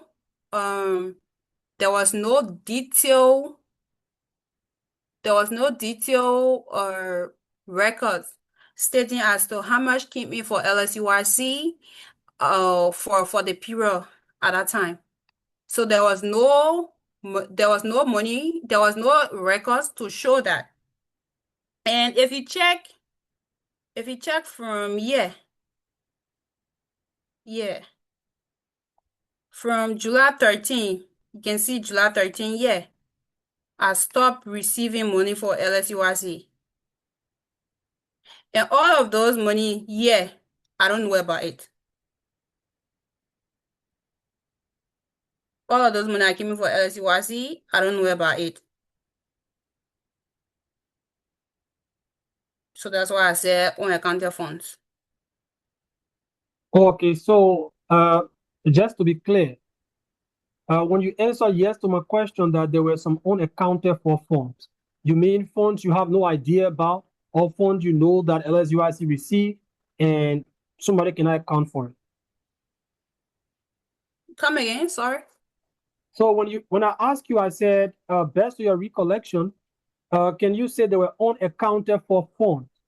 And then you said yes. So I'm asking, the yes you answered, was it that money was found probably, like right now you are showing us and you have no idea about it, or you know that money was received and the person that received the money did not account for the money they received? Honorable, like I said, this money was understated. From this login, if you check this login from July 13, because Yeah. from July 20th, the day of July 26th, everybody knowing LSUIC that's our new fiscal year for the union. July Yeah. 26th. So any money that comes in for LSUIC should be counted for that term, not as a term for the term that just ended. If that Okay. makes sense, or if that's understandable. So Okay. this amount from if you check from the 26th of July, the money that I received, if you do your calculation as per the union constitution, you will know, you'll see that some funds are unaccounted for. Okay, yeah. So I'm sorry if we are going back and forth. The reason why I asked you if they were Mm-hmm. unaccounted for funds, my intention was that, like the allegation in the communication the national president sent to us, and even Honorable Moore stated during her presentation that the national president said, I'm stating Honorable Moore, that the national president said money was missing. And she said he was accusing her, not just asking to know clarity, but he was accusing her that Mm-hmm. this money is missing. So when I ask you if you identify any unaccounted for funds, my Mm-hmm. intention or my question is, was that money that was received by anybody, I'm not calling him now, by any member of LSUIC, and they did not turn it over, or they did not account for the money they received from their office or as an ordinary LSUIC member? Okay, like what you said, Honorable Moore said that the national president made allegations against her.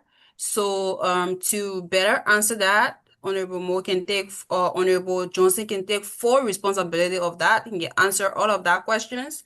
As for me, what I know about is what I explained to you. Honorable Johnson Okay. can answer all of that questions. All of that. Yeah, we will meet the honorable man tomorrow.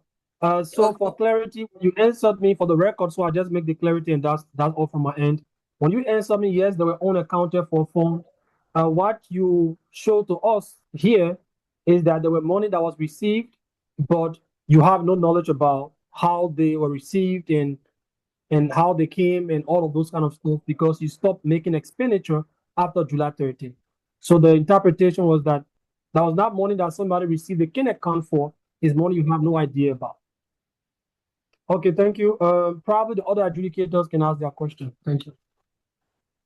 Yeah. Yeah. Louis, can you hear me? Yes, you can be heard. Yeah, let me come in quickly. I got a couple of questions, but let me begin with this one. Can you recall how many trips the president made during his two tenure? Can you recall as a treasurer acting Okay, financial secretary? at the time that I was in the NEC for 2023, 2023, 2024, the president made, best to my recollection, I think 2 trips, one to Hangzhou, but that expenditure were made on his own. When the Hangzhou AFCON were ongoing, he attended, and also for the Wuhan, his trip to Wuhan, when I think Wuhan was having their inaugural ball or something like that. That was for 2023, 2024. And for 2024, 2025, he made a single trip to Beijing. That's the only one that I'm aware of. Okay. The next question. Can you kindly tell us if you recollected all of the loans that were given to scholars during your tenure? No. If I didn't get that. No, I didn't receive all. You didn't receive all. Okay. to that, did you receive any money, Honorable David Dahlia, loan while Honorable Mason was serving? Yes. No.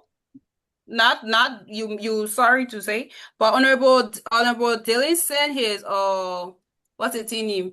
His loan repayment, half of it, now or half of it, to me after the fourth quarter report. After the fourth quarter, after we presented the fourth quarter report. So did you turn over the loan? When Honorable Mason took over right away, I informed him that I received this money. Should I send it to you? He said, no need for that. I should keep it since I'm the national treasurer. I should keep it. And then if I'm doing the official turnover, I can turn everything over. And part of that money was in the turnover money that I turned over to the new leadership. And it's accounted for, right? Yes, yes. Okay, then another question.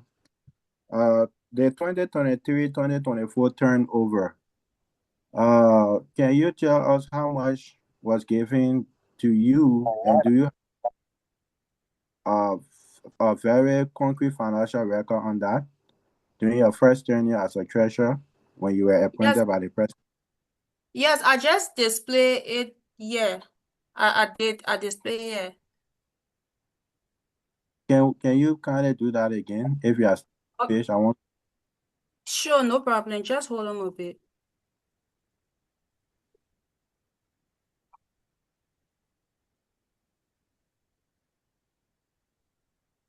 While you checking, you mentioned one scholar was given a loan of 2,500. Did that scholar repay it? Yes. Well, Should I share my screen now? Yeah, you can go ahead. Your Yes, first you tenure. can. Sure. Okay. Here is it.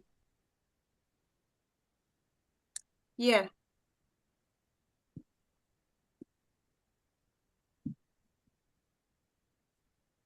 Honorable Kingsford, are you there? Yeah, I'm looking. Just Yeah, it's the 4,205 RMB per 9 RMB as income for LSURC. okay. So let me get this question quickly. A minute, please.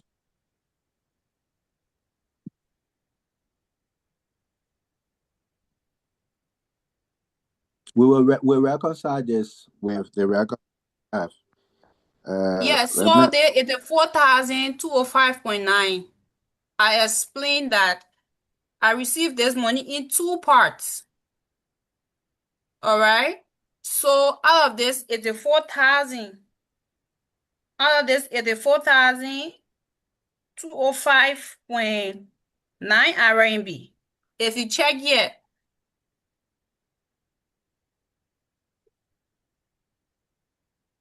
for September 17, I received 27,596 from the president, that is Honorable Johnson.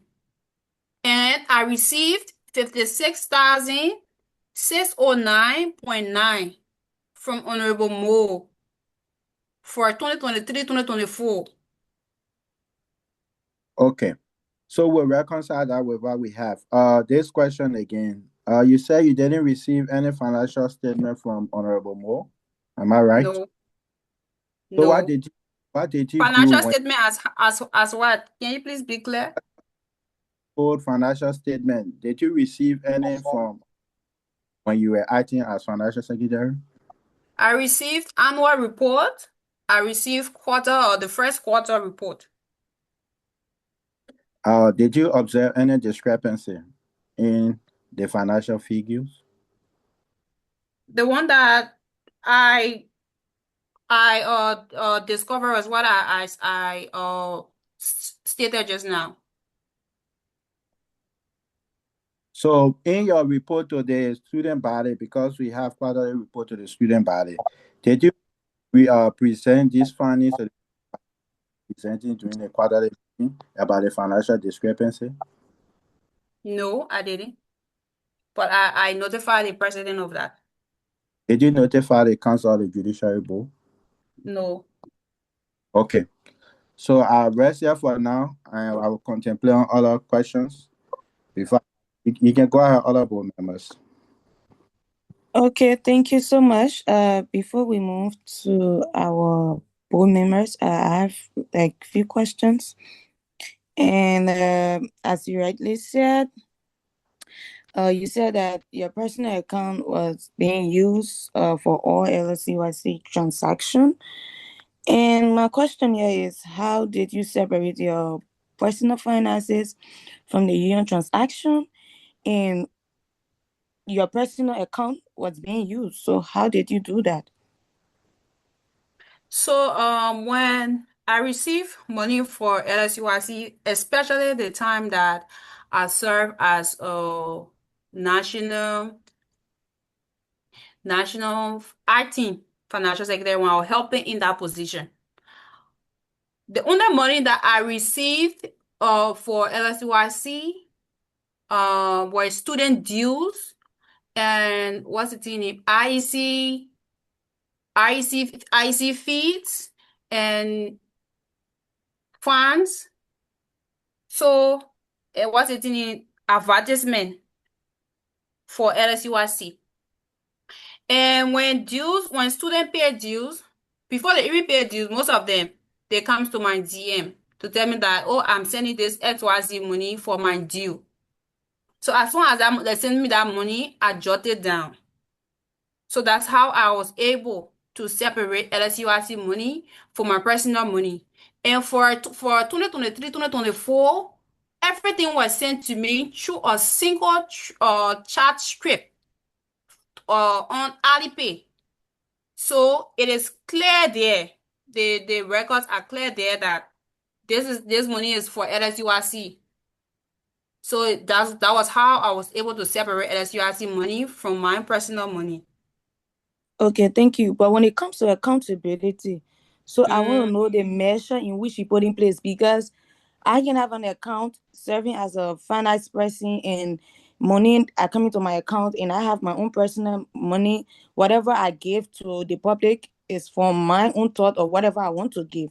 So the act of accountability, how do we go around with that when it comes to the money going to your account? How, when it comes to accountability, how can we work around that? Because you cannot tell me that, oh, the money came and you jotted it down. Apparently, maybe you are on a field, somebody send LSUIC money to you, and then you are unable to jot that down. So how can we account for those things? Yeah, the only way that we can account for it, like you as an individual, you have to be honest with yourself first before you can even try to be honest with the public or even the people that you are serving. So to answer that, everybody that pay money to me for LSUIC, like I stated, I didn't receive any money for pledges or external money to say, oh, this is it. The only money that I received was the 200 USD, and that of the 2,500 from the embassy. The 200 USD came from Honorable Moore, and the 2,500 USD came from Honorable Johnson. I received that in cash.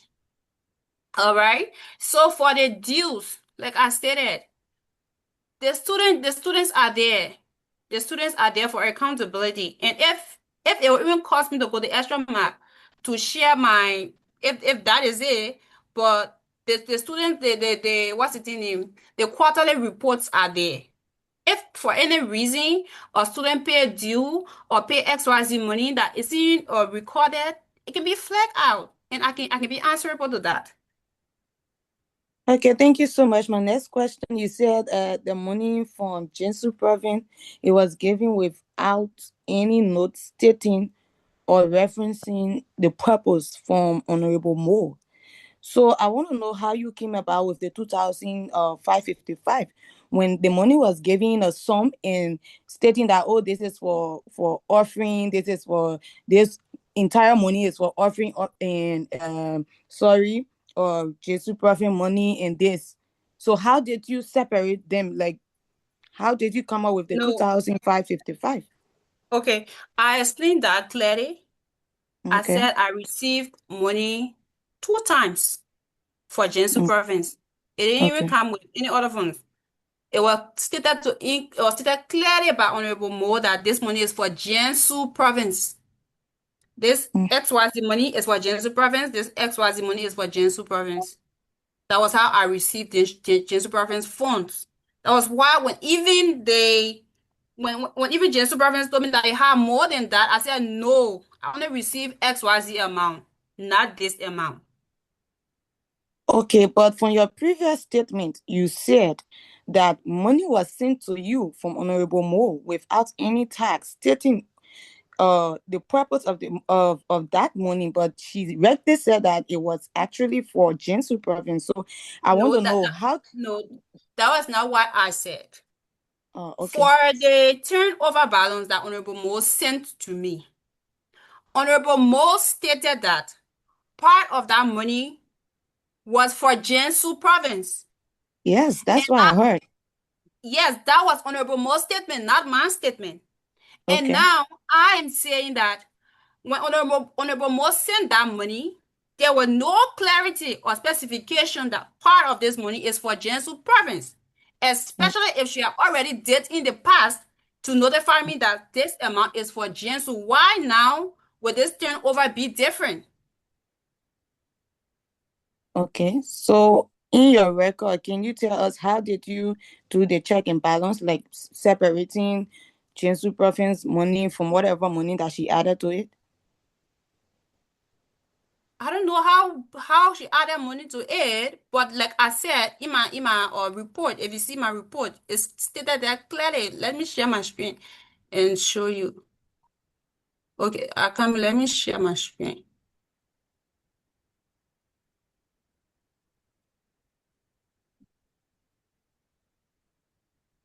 All right, yeah, Honorable Louis, are you there? Yeah, I'm here, ma'am. Okay, so if you see here, April 8th, Jiangsu province, 1,405 for Jiangsu province. When you come here, April 17th, 650 for Jiangsu province. If you add the two, it will give you 2,055 RMB for Jiangsu province. Okay. So that's how you came about with the 255. Yeah, because that was the only money I received for Jiangsu province that I can account for. Okay, so at the end of the end of attorney, the finance of the money that she sent to you, including Jinsu province, did you deduct any money from there just for Jinsu, or you just use it for something else? I didn't use it for anything. All LSUIC money, I didn't use it for anything else aside for purpose for LSUIC. So No, I'm saying when she turned over the money to me for the turnover balance, there were no specification made that that part of this money is for Jiangsu province. That was why when Jiangsu province came for their money, I told them that I don't have this amount for Jiangsu province. I have this amount for Jiangsu province. I don't know if you understand what I'm trying to say. I cannot disburse what I don't have. And in order for me to Jesus said they have this amount, so I had to reach out. I have to reach out to the then financial secretary, Honorable Mo, to ask her for clarity on Jesus preference funds. That was how Honorable Mo told me that the money that I sent to you, part of it is for Jiangsu province. And I said, even if part of it is for Jiangsu province, you were to make you have to give clarity on that, or make at least a note, like you always do, separate Jiangsu province money from LSUIC money. This is something that Jiangsu Dam coordinator told you even at the national conference. So why is it that you make the same mistake again? So for my part, I cannot give this money. I only give this money based on the letter or the clarity letter that I will receive from you, and this letter will be forwarded to the audit committee if there is one. So okay, thank you so much. Can I come in? Can I come in, please? Yes, you can come in. You can come in, sir.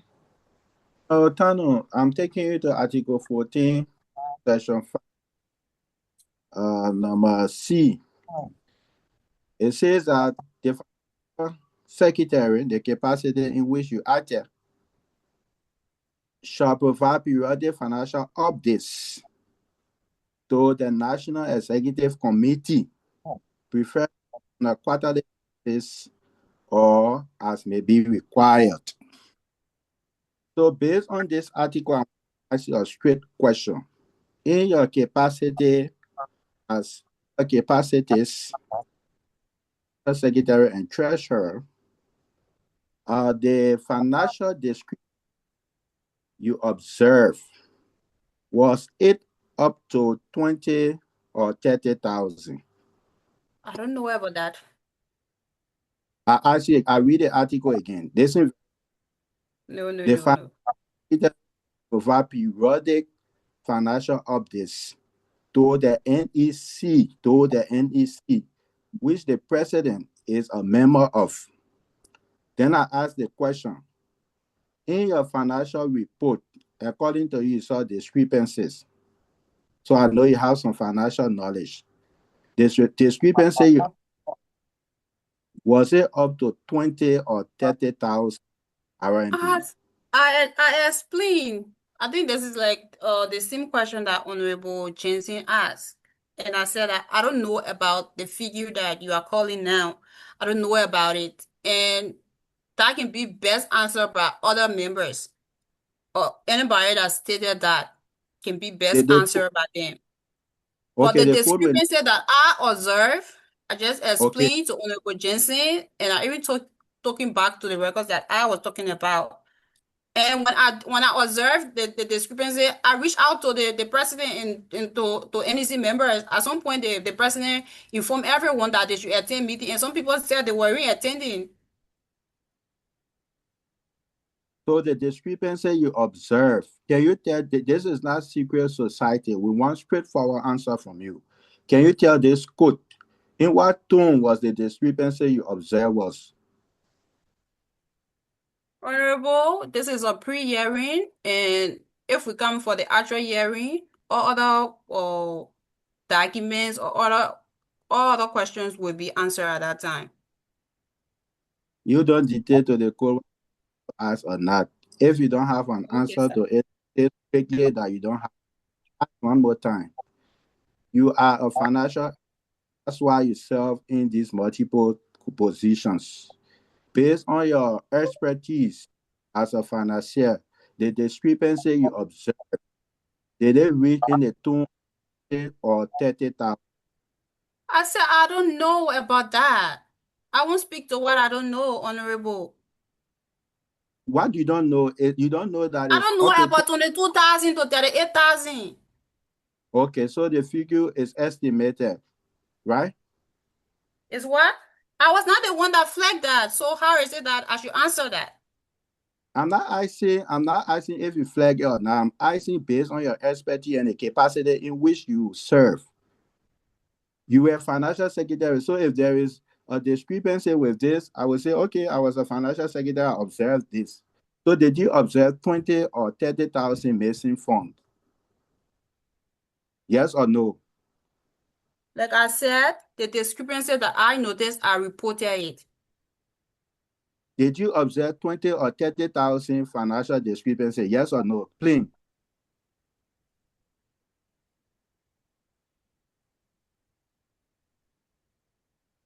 If yes, just say yes. If no, just tell the code will proceed. Honorable, like I said, I don't know about the figure that you are calling. Okay, the code can proceed. Honor Lewis, you can proceed further. Okay, so let me just ask one more question, please. Maybe my last question. In line with the SIM card, when Honorable Moore was presenting, she said she at certain point in time, maybe at the earlier stage of her election, she was using her personal WeChat and Alipay account to receive the union's money. And I also learned about the union SIM card. So when did the union bought the SIM card? first I question don't know. was I that think at did the that NEC time I was buy any not in SIM the card? NEC. Okay, so when you came, right, did you meet any SIM card? Nobody Like the told me union anything board? about SIM card. Nobody told me anything about SIM card. So you were aware that Honorable Moore was using her personal WeChat and Alipay to receive the union's money, right? That all I know, but I don't know if anybody has SIM card for LSUIC.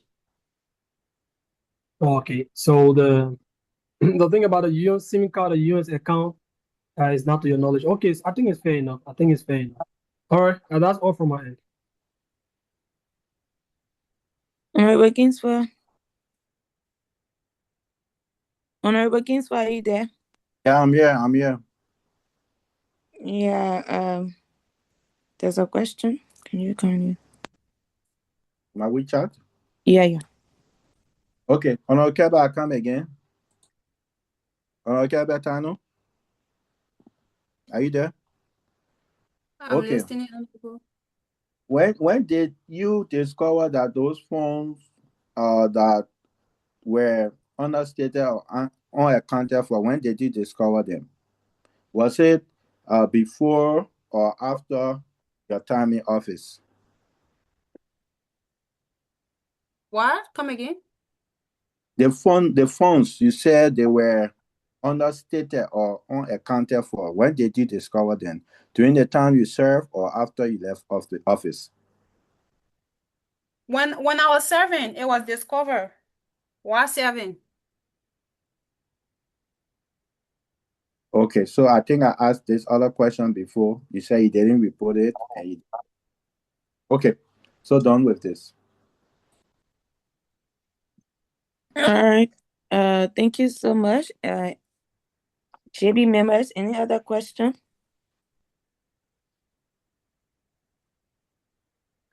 Okay, if there's no question, we now move to Honorable Tarnue for closing remarks. Honorable Tarnue, are you there? Yes, I'm here, Honorable. Yeah, kindly give your closing remarks before we leave. All right. So I would like to say this, that while we are in the spirit of transparency and accountability, I was questioned on non-counts from the audit committee, and on the 9th count, they asked me for beneficiary for the 5,000 RMB that was disbursed to the Council of Coordinators. But what I didn't see in the June 15 report is who benefited from that money, or how was that money used. At least since every other thing they responded to it, and I was also asked on that, I think myself too, as a student and as a officer in charge at that time, I think we all need to get clarity on that. And also, I would like to say that during this entire process, while this process is ongoing, I'm committed to this process, and whatever information that the JNB will need, I'm available, and I'm here to answer whatever question, especially when it is to my knowledge. I'm going to give answer on that. What I don't know about, I won't speak about it, or I won't give documents that I do not have. So I would like to say again, thank you to everyone. That is the NEC, the JB, the student body at large, and every other person that is involved with the audit process. I want to say thank you for your commitment, your time, and every other resources that you have invested during this period of time. Thank you, and may God bless us all. Thank you so much. Thank you. Hello, Louis. Yes, sir. Honorable Tarnue wants clarity on the 9th count, so that may just provide it, because I was serving the capacity as counsel on that time. Okay. So the didn't appear on the final audit is because when we had the letter from the NEC, the letter came from the auditing committee through the NEC, and it had some documents on that. So we provided all of the documents to the NEC, this NEC, how the money or that funding received from the NEC was expended. We sent over to the auditing committee. And last year, we had a little balance in the council. So we turned it over to this current COC. So all of the documentations are available with this current NEC and the auditing committee. For any reason they want to audit the council, the past council, we will be available at all times. But I'm sure the auditing committee, when they went through the documents, they saw that everything was resolved on the part of the council. That's why they didn't include it in their final report. So that was just to clarify with Honorable Louis. We are Honorable Kebeh, we are law abiding, and if they want to audit the past council, we are available at all point in time to make available whatever documents that will account for those. Yeah, that's the clarity I wanted to make. If you want me to send you Honorable Kebeh, I can send you all the documentations so you can have them in your possession. In case you have further acts on that, you can respond with those documents. I will send them over to you. But I thought it wise to send it over to the current leadership. Thank you, Honorable Louis. Can I ask a question? Can I make a statement, please? Yeah, you can go ahead. All right. I didn't get something clear from Honorable Kingsford. Did you say that you turn over the balance money to the current COC? Sure, there was some funding supposed to be dispersed to Shanghai. You know, our issue with Shanghai at that time. So we promised that when the new coordinator takes over, we will turn over. And also there was some balance for one prophet, Jijan, I don't know. So we had it in the covet and we turned it over to the immediate council because it was Okay, the so agreement. when was the disbursed? When was the turnover made? The Last year, time. Last year, I think around October or November, but the record, I have all of the records there. Okay, I'm just stating, because they asked me concerning that, and I didn't have Okay. anything to say about that. And during the council meetings, none of I didn't hear of turnover from the past council of coordinator that they turn over so and so funds. We didn't hear about that. So that was why some of couldn't explain about that. So yeah. So it was turned over and the records are here at any point in time. We can provide it. That was not even before they started talking about the auditing processes. Is that okay for you? All right. Okay. Okay. Thank you. Thank you. Honorable Tano. Yes, Honorable Louis. Okay, I'm so sorry for this back and forth, but one of our board members, she said she's unable to talk, but she flagged out 2 points. I don't know whether it's convenient that you just answer us, please. Yeah, I'm just saying it. So, can I proceed, ma'am? So, she said, apart from the conference money that you said you were not aware of, or the process of spending, can you please tell the body the process of how money was spent and received during your time in office?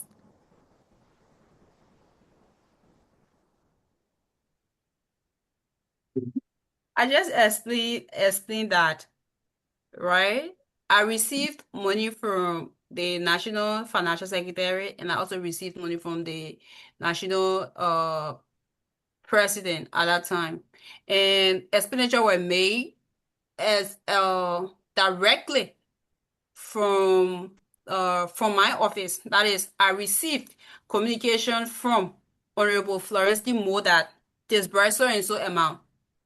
So that document comes from Honorable Mo office to my office. I sign, and then the national president sign, and then we forward that document back to Honorable Mo's office, and Honorable Mo gave us the authorization now to disburse that, give me that authorization to disburse said funds. She will send the QR code to me, disburse SOZ amount to this person, and I disburse. So after July 13, when I stopped receiving money, when I stopped disbursing funds, that was when what's the thing name? After July 13, I stopped receiving money, I stopped disbursing funds because my accounts have problems. So every other disbursement that were made were not to my knowledge. And every income that came in for LSUIC, I'm not aware of it. So after July 13, who was responsible for LSUIC finances? Honorable Mo. Okay. So the next question is, after you flagged that out, the issue of no details record of breakdown of income, did she continue on the same path or she followed the new approach you suggested? No. Continue. You continue on the same path. She continue. Let me read the question again. After you flagged that out, the issue of no detailed records or breakdown of income, did she continue on the same path or she followed the new approach you suggested? She continue on the same path. Okay. Thank you so much. It was nice having you here tonight. Thank you, Honorable. Okay. So, Honorable Node, are you there?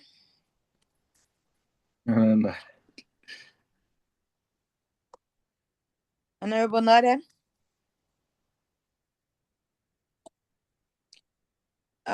Any other comments, maybe from our president before we close, or from the NEC? Yep. Planetary Blow here. Thanks to the JB and to the auditees and to other scholars that are still here bottom to this time. On behalf of LSUIC, we appreciate all of you. This is very important. At least it gave everyone the Open our comment section. There's no comment section. At least it gave everyone the opportunity to be heard and also respond to matters of concern. Great job to the JB. We are always here to support you in whatever way you need our support. Like I said, I commend the approach that you have adopted to carry out this exercise. Keep it on, and LSUIC is proud of you. Thank you so much. Thank you. Okay. Honorable Kingsford, any other thing you want to say before we close? Nothing much. Just to recapitulate what I said previously. This process is ongoing for the next 2 weeks, and we will really appreciate if all of the auditees will comply like they have already started doing. We are not witch hunting anybody, but we just want to make sure that the right thing is done if you are not guilty, so that you can clear your name off the lips of the students. If you are guilty, so you can know that you are guilty and account for that. That's what we are doing. And we promise a free and fair trial for every auditee. Thanks to the NEC for the support, the council, and thanks to all of the students who have made it their time to be here at this hour. We appreciate you all. Tomorrow again we'll be here by 9. Oh no, Jensen is 9, right? Yeah, 9. 9 tomorrow will be here with Honor Johnson, the former president, and Honor Noah, the current financial secretary. So to my presiding officers today, they are extremely well. I grade you 101%. Thank you, Honor Jensen. Thank you, Honorable Williams, for doing a very great job. And to the backup adjudicators, Honor Chispan, Honorable Nola, thank you. And let God be with us as we navigate or seal LSRC through the right trajectory. Thank you so much and have a wonderful night. Okay, thank you, Your Honor. Honorable Node, are you there for our closing? He's not here, right? Okay, can we all have a moment of silence in like 10 seconds? And we call it a night.